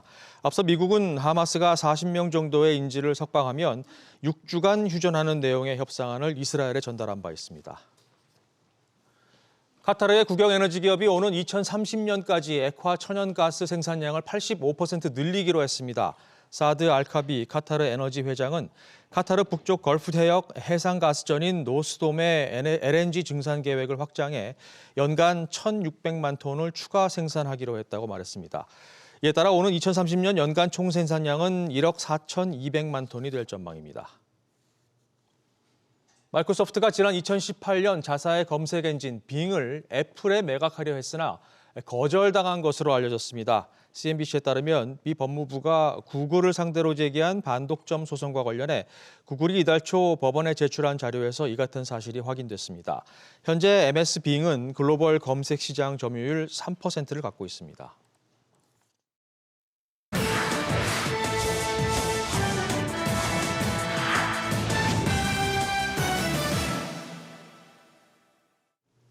오늘 글로벌 비즈는 TSMC의 첫 일본 공장 개소식부터 승승장구하는 엔비디아가 발목을 잡힐 수 있다는 소식까지 다양하게 한번 살펴보겠습니다. 반도체 제국 부활을 꿈꾸는 일본과 대만의 밀월이 막을 올렸습니다. 지난 주말 TSMC의 일본 첫 구마모토 공장이 드디어 문을 열었는데요. 중공 측에는 사이토겐 경제산업상부터 소니의 부활을 이끌 요시다 게니치로 회장, 또 TSMC 제2공장 지분 투자를 발표한 도요다의 수장까지 주요 인사들이 대거 참석했습니다. 구마모토 제1공장은 2년 전 착공을 시작해 불과 1년 7개월 만인 지난해 12월 완공됐죠. 일본 정부는 공장 비용의 절반에 가까운 4조 2천억 원의 보조금을 지급하면서 대대적인 지원에 나섰고, 또 올해 말 착공하는 제2공장에도 6조 5천억 원에 달하는 보조금을 지원한다고 발표하면서 힘을 실어주고 있습니다. 이용계좌신문은 구마모토 공장을 시작으로 일본이 이 공급 거점이 되면 중국을 견제하는 형태로 공급망 안전을 높일 수 있다고 분석했는데요. 이 수입에 의존하던 반도체를 자국에서 확보한다는 경제 안보 측면에서 중요한 거점이 될 수 있다는 해석입니다. 과거 세계 반도체 시장 절반을 차지했던 일본이 다시 시장 패권을 거머쥘 수 있을 것이란 기대감도 높아지는데요.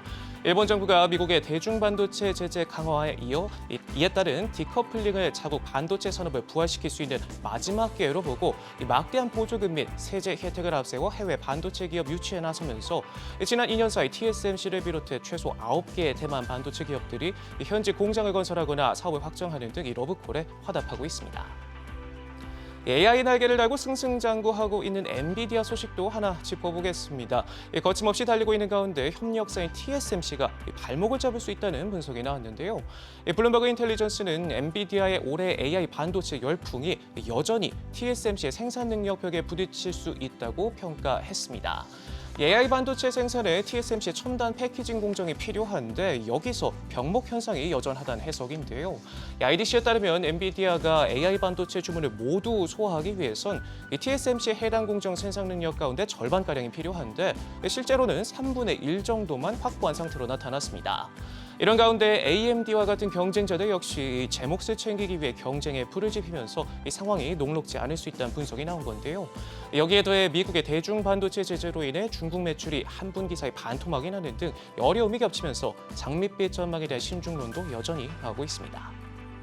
외신이 주목한 우리 기업 소식도 한번 짚어보겠습니다. 이 세계 최대 이동통신 전시회 모바일 월드 콩그레스 MWC가 오늘 개막하죠.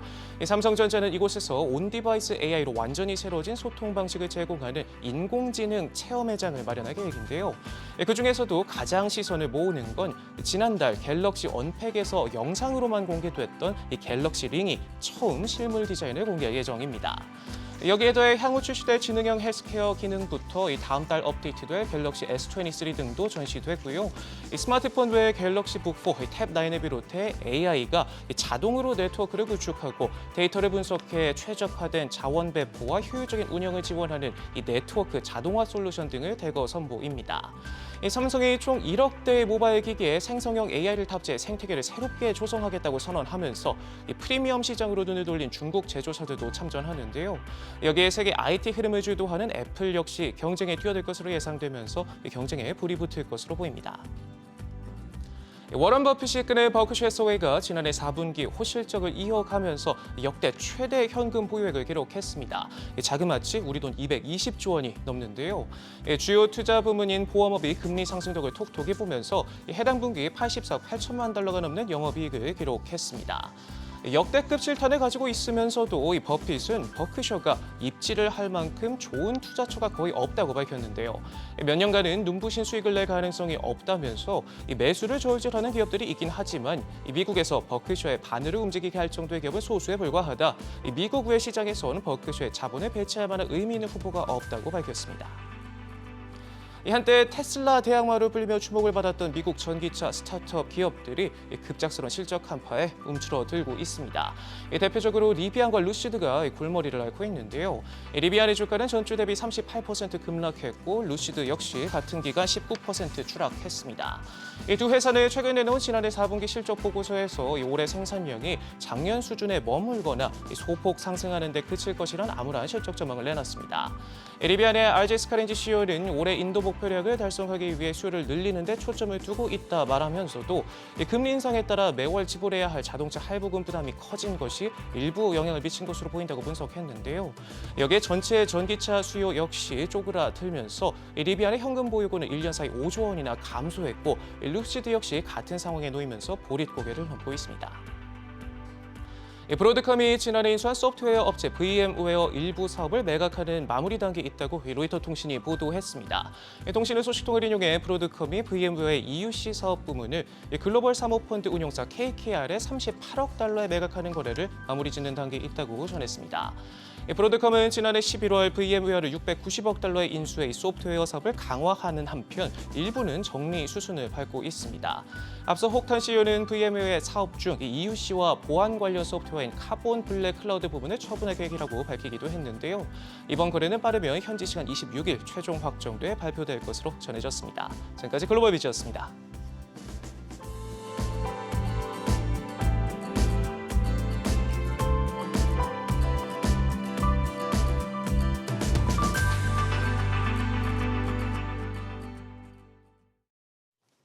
오늘부터 은행에서 받을 수 있는 변동형 주택담보대출 한도가 줄어듭니다. 금리가 오를 가능성을 감안해서 가산금리가 더해지는 스트레스 DSR이 시작되는데요. 자, 이 소식과 함께 오늘 아침 주요 국내 이슈 신채연 기자와 짚어보겠습니다. 자, 신 기자, 이 스트레스 DSR 이게 뭔가요? 네, 오늘부터 은행권은 새로 취급하는 주택담보가계대출의 총부채 원리금 상환 비율 DSR을 스트레스 금리 기준으로 산출합니다. 기존의 은행은 대출자의 DSR이 40%를 넘지 않는 한도 안에서 대출을 내줄 수 있었는데요. 오늘부터 실제 금리에 일정 수준의 가산금리까지 더한 스트레스 DSR이 적용됩니다. 앞으로 금리가 오르면 늘어날 원리금 상환 부담까지 반영해 대출자의 상환 능력을 더 깐깐하게 보겠다는 겁니다. 결국 새 DSR 규제에 따라 대출 한도는 기존 방식보다 더 줄어듭니다.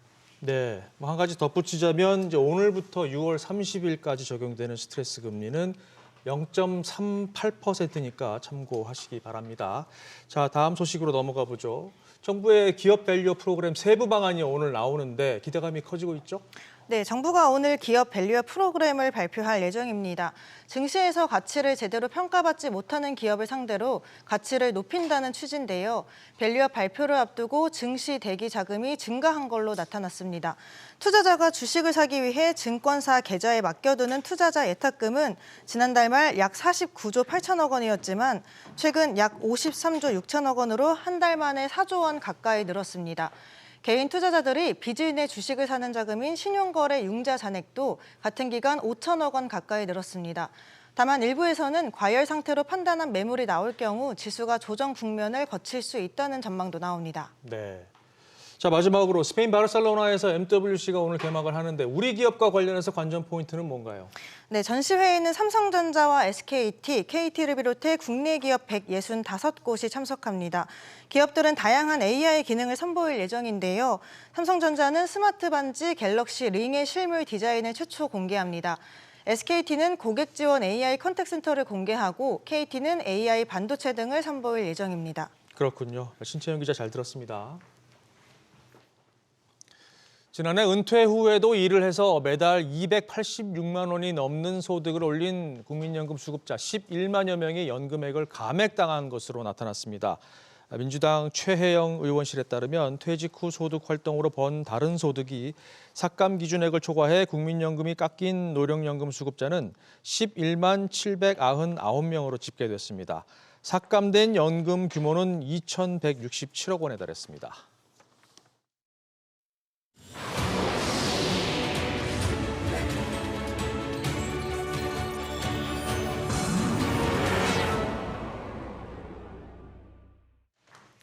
글로벌 이슈를 통해 투자 전략을 세워보는 글로벌 리치 시간입니다. 연준 당국자들의 매파적인 발언이 잇따르면서 조기 금리 인하에 대한 기대감은 갈수록 약화되고 있습니다. 시장은 연준의 첫 금리 인하 시점을 6월로 보고 있죠. 6월 인하 가능성도 한 달 전 80%를 웃돌던 데서 65%대로 하락했습니다. 골드만삭스도 연준이 6월을 시작으로 올해 금리를 총 4번 인하할 것으로 예상했는데요. 당초 5월부터 총 5번 인하할 것이라던 전망을 수정한 겁니다. 월가의 대표적인 강세론자로 꼽히는 제레미 시걸 미국 와튼스쿨 교수의 생각은 어떨까요? 시걸 교수는 현재로서는 연준이 금리를 인하할 만한 동기가 없다며 역시나 매파적인 입장을 밝혔는데요. 그러면서 이는 부동산과 소형 은행들의 부담이 될 것이라고 경고했습니다. With the strength that this economy has shown, that has surprised everyone. I mean, economists and the Fed. You know, take a look at Fed GDP projections. We are way above them. You know, they have smiles on their face. Hey, we're in a happy place. I mean, look, we got a strong economy. We you know, inflation is coming down, not, as fast as some people had hoped, but certainly on the trend down. There's no incentive right now for them to lower rate. Now, if there's no incentive for them to lower rates, that does challenge real estate. And that challenges these banks, these smaller banks that do make up quite a bit of some of these smaller indexes that we're talking about. 시걸 교수는 6월 금리 인하도 확실하지 않다고 경고했습니다. 금리를 인하할 수도 반대로 인상할 수도 있다며 가능성은 반반이라고 말했는데요. 당초 연준이 전망한 올해 금리 인하 횟수도 줄 것으로 예상했습니다. Before June, we're going to have 2-3 more inflation cycles, job cycles. Things can certainly turn around. We could see exhaustion of the consumer. We could see some of the interest rate challenged sectors begin to depress the market. That could, it just has not happened yet. But I say June is not in the bag, can go either way. And the Fed itself, on March 20th, we're going to get certainly the Fed meeting, and we'll see the dot plot. I expect it to be more aggressive than what we saw in December. In other words, not as many rate cuts as we saw in December. 지난주 뉴욕 증시는 AI 대장주 엔비디아의 깜짝 실적에 힘입어 상승세를 재개했습니다. 엔비디아는 하루에만 주가가 16% 넘게 뛰었고 금요일 장중에는 시총 2조 달러를 찍었습니다. 시장은 이와 같은 AI 열풍이 계속될지에 주목하고 있는데요. 시걸 교수는 AI가 이끄는 랠리가 계속될 것이라고 전망했습니다. This has been a narrow rally. And I certainly hope it broadens out. I still think the uptrend is intact. I think we're going to get a better PCE inflation reading next week. I think we're going to get a better inflation reading in February. It might quell some of the fears that the Fed is maybe never going to lower rates. And the fact is, we know there was some talk of maybe even a hike. So I think this economy is still got strength. All GDP projections are coming in ahead of what we certainly thought in December. And, the excitement of AI cannot be denied. And it could go a lot further before it settles down. 일각에서는 최근 랠리가 엔비디아 등 매그니피센트 세븐과 같은 특정 종목들의 국한된 랠리라고 지적합니다. 2000년 인터넷 관련주를 둘러싸고 투기 광풍이 불었을 때와 유사한 상황이라는 우려의 목소리까지 나오고 있는데요. 시걸 교수는 조금도 그렇지 않다고 일축했습니다. 매그니피센트 세븐이 상승세를 이어가려면 실적이 예상치를 크게 상회해야 하는데 그러지 못하고 있기 때문이라고 설명했습니다.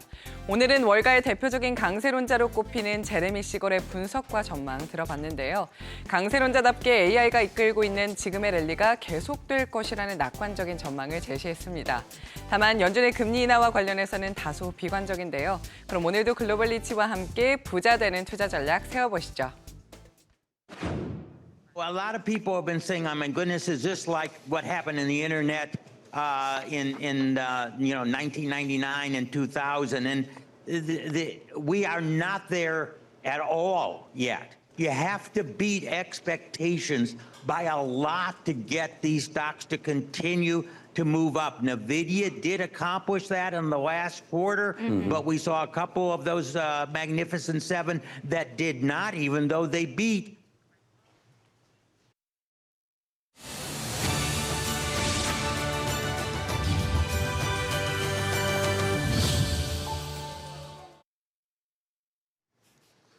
지난주 미국 반도체 기업 엔비디아가 어닝 서프라이즈를 기록했죠. 덕분에 우려했던 빅테크 시장도 안도하면서 강세를 이어가고 있는데요. 이제 좀 다른 우려가 또 불거지고 있습니다. 엔비디아에 드리워진 협력사 TSMC 리스크인데요. 이건 또 어떤 얘기인지 김대호 경제학 박사와 살펴보겠습니다. 박사님 안녕하세요. 네, 반갑습니다. TSMC 하면 엔비디아 칩 생산해주는 협력사인데요. 왜 아킬레스건으로 새로 꼽힐까요? 이제 아킬레스건이라는 것은 그리스 신화로까지 거슬러 올라가는 전 세계 인류 역사에 아주 중대한 교훈을 주고 있는 어떤 신화입니다. 아킬레우스라는 신이 있었어요. 그 어머니 신이 아들 아킬레우스를 불사신, 영원히 죽지 않는 전사로 키우기 위해서 전설의 강, 신비의 강에서 물에 담궜습니다. 그런데 그 어머니가 실수를 하나 했어요. 발만 빼고 담겼죠. 아니요, 발을 손으로 잡고 있었단 말이죠. 네네네. 그러니까 그 발에는 물의 신비로운 기운이 안 들어온 거예요. 그래서 아킬레우스라는 장군은 뭐 그리스의 신이죠. 아주 절대 죽지 않고 전쟁에 불편데 다만 발 뒤쪽에 그 어머니가 손으로 잡았던 부분 그쪽은 칼 맞으면 이제 언제든지 죽을 수 있는 그런데 트로이 전쟁에서 실제로 그 비밀이 드러나서 아킬레우스를 맞아서 아킬레우스는 사망을 합니다. 그런데 여기에 대해서 블룸버그 산하의 블룸버그 경제연구소에서 이 TSMC가 엔비디아의 아킬레스건이 될 것이다 라고 공개 저격을 했습니다. 그러니까 치명적 약점이라는 거잖아요. 그렇습니다. 아킬레우스는 모든 것은 완벽하지만 치명적 약점이 하나 있는데 엔비디아 요즘 정말 잘 나가지만 엔비디아에도 치명적, 엔비디아도 망할 수 있는 약점이 하나 있다. 그 약점이 바로 TSMC다 라는 얘기예요. 그러니까 잘 지적해 주시면 지금 TSMC는 엔비디아의 거의 모든 GPU 생산을 전담하고 있는 하청 회사입니다. 사실 TSMC는 엔비디아 덕에 뭐 주가도 오르고 요즘 그야말로 잘 나가고 있어요. 그런데 동맹군으로 알았던 TSMC가 엔비디아를 때려잡을 수 있는 아킬레스건이다. 이 블룸버그 연구소의 분석 결과가 뉴욕 증시에 상당히 지금 화제가 되고 있는데요. 논리인즉슨 지금 엔비디아 GPU 생산을 해내는 TSMC의 생산 시설에 지금 설비의 한계가 왔다. 엔비디아가 워낙 잘 되다 보니까 그래서 특히 첨단 패키징 부분에서 제대로 그 공정의 병목 인상이 일어나서 엔비디아가 요구하는 제품을 제때 제대로 충족할 수 없을지도 모른다. 그렇게 되면 지금 AI 열풍 때문에 시장의 수요는 엄청나게 늘어나고 있지만 수요를 감당하지 못하면 그걸 팔 수 없는 거잖아요. 그렇죠. 팔 수 없게 되면 엔비디아의 주가 폭등세가 꺼질 수도 있고 또 TSMC가 이제 어느 정도 생산 시설을 늘리더라도요. 지금 TSMC의 경쟁자들이 많잖아요. AMD라든지 여러 가지 회사들이 지금 연이어서 GPU 생산을 하고 있는데 그 GPU 생산 역시 TSMC에서 할 거거든요.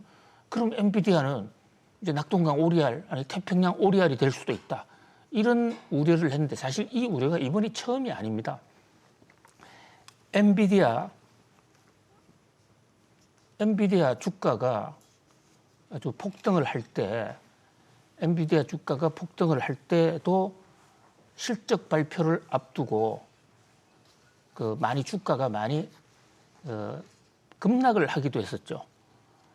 그 당시에 엔비디아 주가 급락 공포가 수요가 부족할 것 같은 그런 전망 때문이 아니었습니다. 지금 인공지능에 대한 수요는 누가 뭐래도 폭발적으로 늘어나고 있어요. 그런데 바로 이 TSMC가 제때 공급하지 못할 것이다. 그래서 4분기 실적 발표할 때 일주일 전이죠. 발표할 때 공급 차질 때문에 엔비디아가 제대로 생산하지 못할 것이다라는 그 공포가 바로 한때 주가 급락을 가져오기도 했거든요. 그런데 블룸버그가 이제 엔비디아가 어닝 서프라이즈를 발표한 이후에 잘 되고 있지만 아킬레스건이 될 수도 있다. 한 방에 갈 수도 있다. 그런 면에서 엔비디아 투자자들에서 좀 조심하라는 투자의 경고의 보고서를 냈다. 이렇게 볼 수가 있겠습니다. 박사님, 근데 주말 사이 보니까 TSMC가 일본에서 이제 처음으로 대규모 생산 공장을 가동한다고 하는데 여기서 그 생산 물량을 좀 확충하면 되지 않을까요? 전혀 다릅니다. 그러니까 지금 그 엔비디아에서 생산하는 GPU 공정은 보통 4나노, 조금 부족하더라도 5나노, 그리고 지금 2나노까지 가는 첨단 제품인데 지금 구마모토에 만드는 것은 거의 10나노, 18나노가 까지 가는 첨단 원가가 많이 뒤져 있는 것들을 그렇습니다. 이 생산하네요. 재래품 전통 산업이에요. 일본의 반도체 산업이 워낙 뒤처져 있기 때문에 그 부분을 만회하기 위한 것이지. 앵커님 소비자들이 투자자들이 지금 알고 싶은 대목을 딱 그 문제를 찝어주셨는데요. 많은 사람들이 아니 일본에 지금 대대적으로 TSMC 공장을 짓고 있지 않아? 그쪽에서 주면 되지 않아? 제품이 다른 거예요. 공정 자체가 다르다는 것이죠. 오히려 일본 때문에 지금 TSMC는 돈을 잘 벌고 있지만 일본의 지금 구마모토 하나뿐만이 아니라 일본 전역에 공장을 지금 여러 개 짓고 있어요. 거기에 돈이 들어가기 때문에 엔비디아를 위해서 과연 공정을 더 늘려야 되느냐, 그 돈은 어디서 조달하느냐는 오히려 고민이 있는 거예요. 오히려 선택과 집중에는 더 방해가 될 수 있겠네요. 그렇습니다. 그러니까 2나노, 그러니까 그 일본에 지금 1공장이 만들어져서 대규모 생산 공장 가동을 시작했고 2공장까지 만들어져야 그래도 첨단화 반도체가 될까요? 아닙니다. 이 공장도 첨단하고는 거리가 멀어요. 네. 기본적으로 TSMC의 일본 공장은 지금 일본은요 80년대 세계 최대의 반도체 국가였었는데 그 후로 미국과의 그 반도체 전쟁을 벌인 이후에 사실상 포기를 해버렸습니다. 그래서 포기를 했다면 다른 산업에서 훨씬 돈을 잘 버니까 그것을 버린 것이죠. 그래서 지금 반도체 장비나 소재 부품 쪽에서는 일본이 세계 1등이에요. 그런데 반도체 제조는 손을 놔버렸습니다. 그 틈에 이제 메모리는 한국의 삼성전자, 그리고 비메모리 쪽에 파운더리는 대만의 TSMC가 치고 나왔는데요. 일본이 요즘 그 반도체를 다시 부활시키려고 그러는데 이게 한꺼번에, 그러니까 초등학교 학생이 공부하고 싶다고 해서 갑자기 대학원 박사가 좀 공부를 할 수는 없는 겁니다. 그 중간 단계를 거쳐야 되거든요. 이번에 TSMC가 일본에 가서 짓는 공장은 뭐 초등학교 상급 4, 5학년 정도 과정부터 중학교 과정 이런 것을 메꿔주는 것이거든요. 그러니까 전 세계에 지금 AI 반도체 수요를 충족시키는 것하고는 전혀 무관하고 다만 일본의 반도체 굴기를 세우는데 굉장히 큰 기여가 될 것이다. 지금요 일본 언론들이 TSMC의 구마모토 공장 건설을 아주 뭐 대서특필하고 두 손 있습니까? 모아서 아주 대대적으로 환영을 하고 있습니다. 그러면서 1853년에 있었던 페리 제독의 흑선 일본 도착. 사실 그것 때문에 처음에 일본은 상당히 당황했습니다만 미국과 협력을 하면서 메이지 유신과 또 일본 근대화를 이뤘거든요. 그래서 이 구로훈에라는 게 흑선을 얘기하는 일본식 그 발음이에요. 그런데 지금 TSMC가 신판, 구로훈에다, 흑선이다. 그 얘기는 흑선이 왔을 때요. 일본은 돛담배 타고 있는데 흑선은 철강으로 된 거대한 배를 일본 사람들이 처음 본 거예요. 그러니까 어마어마한 기계를 처음 보고 일본이 놀랐는데 거기서 도망가거나 때려잡지 아니하고 미국과 협력을 했다. 그것을 메이지 유신 세력들의 최대 업적으로 보고 있거든요. 바로 TSMC 지금 반도체 오는 거. 제2의 흑선급이라는 거죠? 그렇습니다. 근데 그게 등급이 18나노 이런 정도예요. 그러니까 첨단하고는 관계없지만 일본의 허리를, 그러니까 초등학교, 고학년, 중학교 정도 과정을 키워주면 일본이 살아날 것이다. 그런데 지금 우리나라의 반도체 산업의 상당 부분이 최첨단은 우리도 2나노급에 거의 접근하고 있지만 상당 부분이 이 TSMC가 구마모토에 짓고 있는 이 공장과 경쟁 관계에 있어요. 그런 면에서 TSMC의 구마모토 공장 건립 또 이 공장까지 짓기로 하고 일본이 대대적인 지금 국가 보조금을 주기로 했거든요. 이것은 한국 반도체 산업에서는 뭐 직격탄, 엄청난 위협이다 이렇게 볼 수 있습니다. 가뜩이나 지금 반도체 관련 질주가 전 세계적으로 이루어지고 있는데 이런 질주에도 가뜩이나 국내 삼성전자는 또 온기가 안 돌지 않습니까? 이거 왜 이렇게 괴리가 있을까요? 그렇습니다. 전 세계 반도체 회사들 그야말로 하루가 다르게 들끓고 있습니다. AI 열풍 때문이죠. 그런데 우리나라 반도체 회사 중에서도 특히 대한민국 대장주라고 하는 삼성전자는 주가가 미지근합니다. 과거에 100층까지 갔는데 지금 70층에서 오락가락하고 있는 상태거든요. 자, 삼성전자 요즘 악재가 상당히 많습니다. 우선 엔비디아가 GPU 생산을 많이 하고 설계해서 생산 주문을 하고 있는데 그게 삼성으로는 오지 않고 TSMC가 거의 가져가고 있죠. 거의 대부분 TSMC로 가기 때문에 AI 열풍 속에 삼성전자는 그 혜택을 하나 못 받고 있어요. 오히려 TSMC와 격차는 점점 벌어지고 있습니다. 그다음에 적청 메모리라고 하는 HBM, 고대역 메모리라고 그러죠. 이것도 원래 미국 회사들, 패블리스들이 삼성전자에 먼저 생산을 해달라 주문을 했는데 삼성전자가 돈이 안 된다고 우리는 못하겠다고 버텼어요. 그 공백을 SK하이닉스가 치고 들어온 거거든요. 그래서 HBM, AI의 메모리 혜택을 본다는 HBM은 SK하이닉스가 선점을 했죠. 그뿐만 아니라 미국에 지금 마이크론 같은 회사도 지금 빠르게 치고 나오고 있는 것입니다. 그러니까 AI 열풍과 삼성전자는 관계 nothing, 관계 없다 이렇게 된 거죠. 거기다가 지금 인텔이 안 하던 파운드리 공장을 지금 완공을 했습니다. 삼성전자 잡겠다라고 선전포고를 했잖아요. 그렇습니다. 아예 목표 타도사. 인텔이 CPU에서 세계 1등이에요. 근데 파운드리 부분에서는 제로였거든요. 근데 지금 삼성전자의 목표는 타도 TSMC인데 이 TSMC 점유율이 60%, 삼성전자는 13% 정도 돼요. 갈 길이 바쁜데 인텔이 나와서 우리 곧 삼성전자 파운드리도 따라잡을 거야. 그런 면에서 삼성전자는 사실 좀 멘붕이 됐다 이렇게 볼 수가 있습니다. 박사님 그럼 리스크를 많이 짚어주셨는데 삼성전자는 길을 어디서 찾아야 돼요? 물론 비장의 한 수가 있지 않겠느냐. 신중하게 지금 발표를 하지 않는다 이렇게 보는 것이지 삼성전자가 완전히 졌다라고는 생각하지 않습니다. 그리고 삼성전자가 사실 말로만 파운드리를 한다고 그러고 파운드리에 투자를 많이 안 했더랬어요.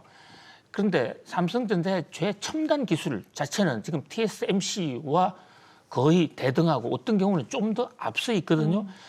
지금 새로 엔비디아를 잡겠다고 하는 많은 회사들 이 반도체 GPU 설계를 하는데 그 회사들의 생산 시설을 지금 생산 공장을 제대로 확보하지 못하고 있거든요. 그거를 좀 가져와야겠구나. 네. 가져오는 그리고 또 거기에 대해서 좀 준비도 좀 하는 어떤 신의 한 수가 필요한 것으로 보여집니다. 알겠습니다. 연계되는 이야기인데요. 뉴욕 증시가 들으신 것처럼 반도체 파티를 이어가고 있죠. 그런데 투자의 귀재로 불리는 워런 버핏 버크셔 해서웨이 회장은 오히려 지금이 투자할 곳이 없다라고 혀를 내두르고 있습니다. S&P 500 지수가 연일 최고점을 경신하는데도 버핏이 이렇게 말하는 이유 이어서 살펴보겠습니다. 박사님, 보통은 투자할 돈이 없지 투자처가 없지는 않잖아요. 근데 버핏 회장은 왜 반대로 말을 하는 걸까요? 그렇습니다. 버핏은 1년에 한 번씩 투자자하고 교신을 합니다. 이른바 버핏의 레터라고 그래서 버핏에 서한 버핏의 편지로 볼 수도 있는데요. 1년 동안 참고 참았던 얘기를 현재 상황에 대해서 한마디 어떤 신의 한 수의 조언이다 이렇게 볼 수 있는데요. 이번 연례 서한에서 굉장히 두드러진 점, 요즘 뉴욕 증시 카지노 같아. 라스베가스 카지노. 자, 카지노는 실력 있거나 예측이 필요 없어요. 그냥 이 돌리는 것은 운이죠, 운. 하늘의 뜻. 물론 그 안에서 블랙잭 같은 것은 조금 머리를 쓰면 조금 벌 수도 있는데 그것도 확률이 51대 49 정도밖에 안 되기 때문에 굉장히 위험한 것입니다. 지금 버핏은 지금 뉴욕 증시 참여자들이 감정적으로 안정치 않다. 그러니까 감정적으로 제정신이 아니야. 그러니까 합리적인 투자를 하지 않고 있다는 거예요. 너무 과열됐다는 뜻이죠. 도박과 같다. 단순히 과열됐다기보다도요. 그냥 좀 된다 싶으면 우르르 계산도 안 해보고 몰리고 또 진짜 좋은 회사는 옆에 쳐다보지도 않고 그러니까 같이 시장에 참여하는 투자자들이 정신이 나가 있는 사람들인데 그 사람들하고 같이 투자를 해서 내가 평소에 왔던 가치 투자론이 제대로 적응이 될 수 있겠는가? 그래서 현재 투자할 돈이 없다. 그래서 나는 요즘 투자하지 않고 현찰을 많이 쓸어 모으고 있다. 특히 현찰을 쓸어 모으는 것은 주가 대폭락이 왔을 때 그럴 때는 굉장히 큰 실탄이 되거든요. 물론 워런 버핏은 주가 대폭락이 온다라고 얘기는 하지 않았습니다.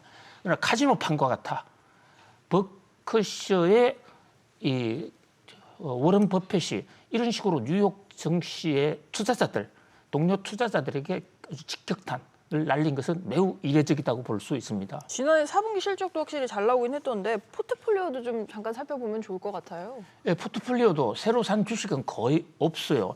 굳이 샀다면 일본 5대 종합사, 지금 일본 주가 잘 나가고 있는데 그 심화를 바로 스타트를 워런 버핏이 열었습니다. 작년 4월 달에 저희들도 소개를 해드렸지 않습니까? 이토추, 마루베니, 미쓰비시, 미쓰이, 스미토모 이런 일본 종합 상사가 잘 될 거야? 그때만 해도 일본 주식이 그렇게 뜨고 있지는 않았거든요. 자, 그다음에 옥시덴탈 페트롤리움, 석유. 지금 전기차 이런 와중인데 오히려 석유를 샀어요. 그리고 지분을 축소한 회사들 애플, 호튼, 글로벌 라이프. 그다음에 코카콜라와 아멕사는 사지도 팔지도 않고 계속 보유하고 있는 그런 상황입니다. 그러니까 포트폴리오는 뭐 크게 변하지 않았고 유일하게 변화가 있다면 일본 주식을 좀 더 많이 샀다. 그러면서도 현찰을 많이 실탄을 갖고 지금 뉴욕 증시의 카지노판이 흔들리기를 기다리고 있다. 이렇게 볼 수 있겠습니다. 버핏이 예측을 했다고 볼 수도 있지만 버핏이 5대 상사를 주목해서 또 올린 효과도 있지 않을까요?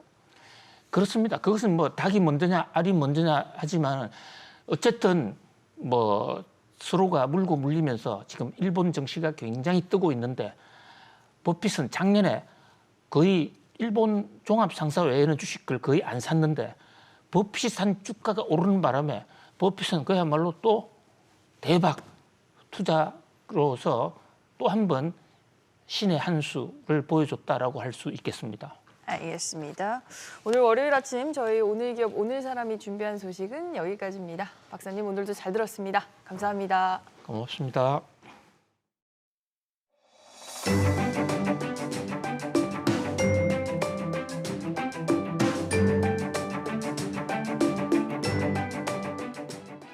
안녕하세요. K웨더 라이프스타일 예보 신지수입니다.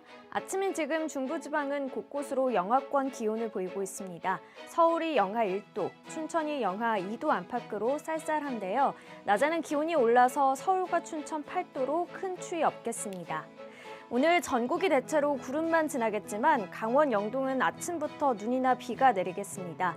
내일까지 영동엔 1에서 3cm, 산지를 중심으로는 최고 5cm 이상의 눈이 예상됩니다. 다음은 자세한 지역별 날씨입니다. 중부지방 아침 기온 서울과 대전이 영하 1도 안팎으로 시작해 낮 기온은 8도 보이겠습니다. 동해안 지방 강릉 아침 기온 영하 2도 안팎으로 출발해 낮 기온은 4도 예상됩니다. 남부지방 아침 기온 광주 0도, 대구 3도 안팎을 보이면서 낮에는 11도까지 올라 포근하겠습니다. 오늘 동해상으로 눈이나 비가 내리는 곳이 있겠습니다. 물결은 전해상이 대체로 높게 일겠습니다. 목요일 남부지방을 중심으로 비가 내리겠고요. 이번 주말에는 꽃샘추위가 예상됩니다. 날씨였습니다. 이번 주 첫 번째 거래일입니다. 오늘 국내 증시에서는 시장에 기대가 쏠렸던 기업 밸류업 프로그램이 발표될 예정인데요. 어떤 점 주목하면 좋을지 이어지는 머니쇼에서 확인을 해보시죠. 네, 모닝벨은 여기까지입니다. 저희는 내일 아침 6시에 다시 뵙겠습니다. 고맙습니다.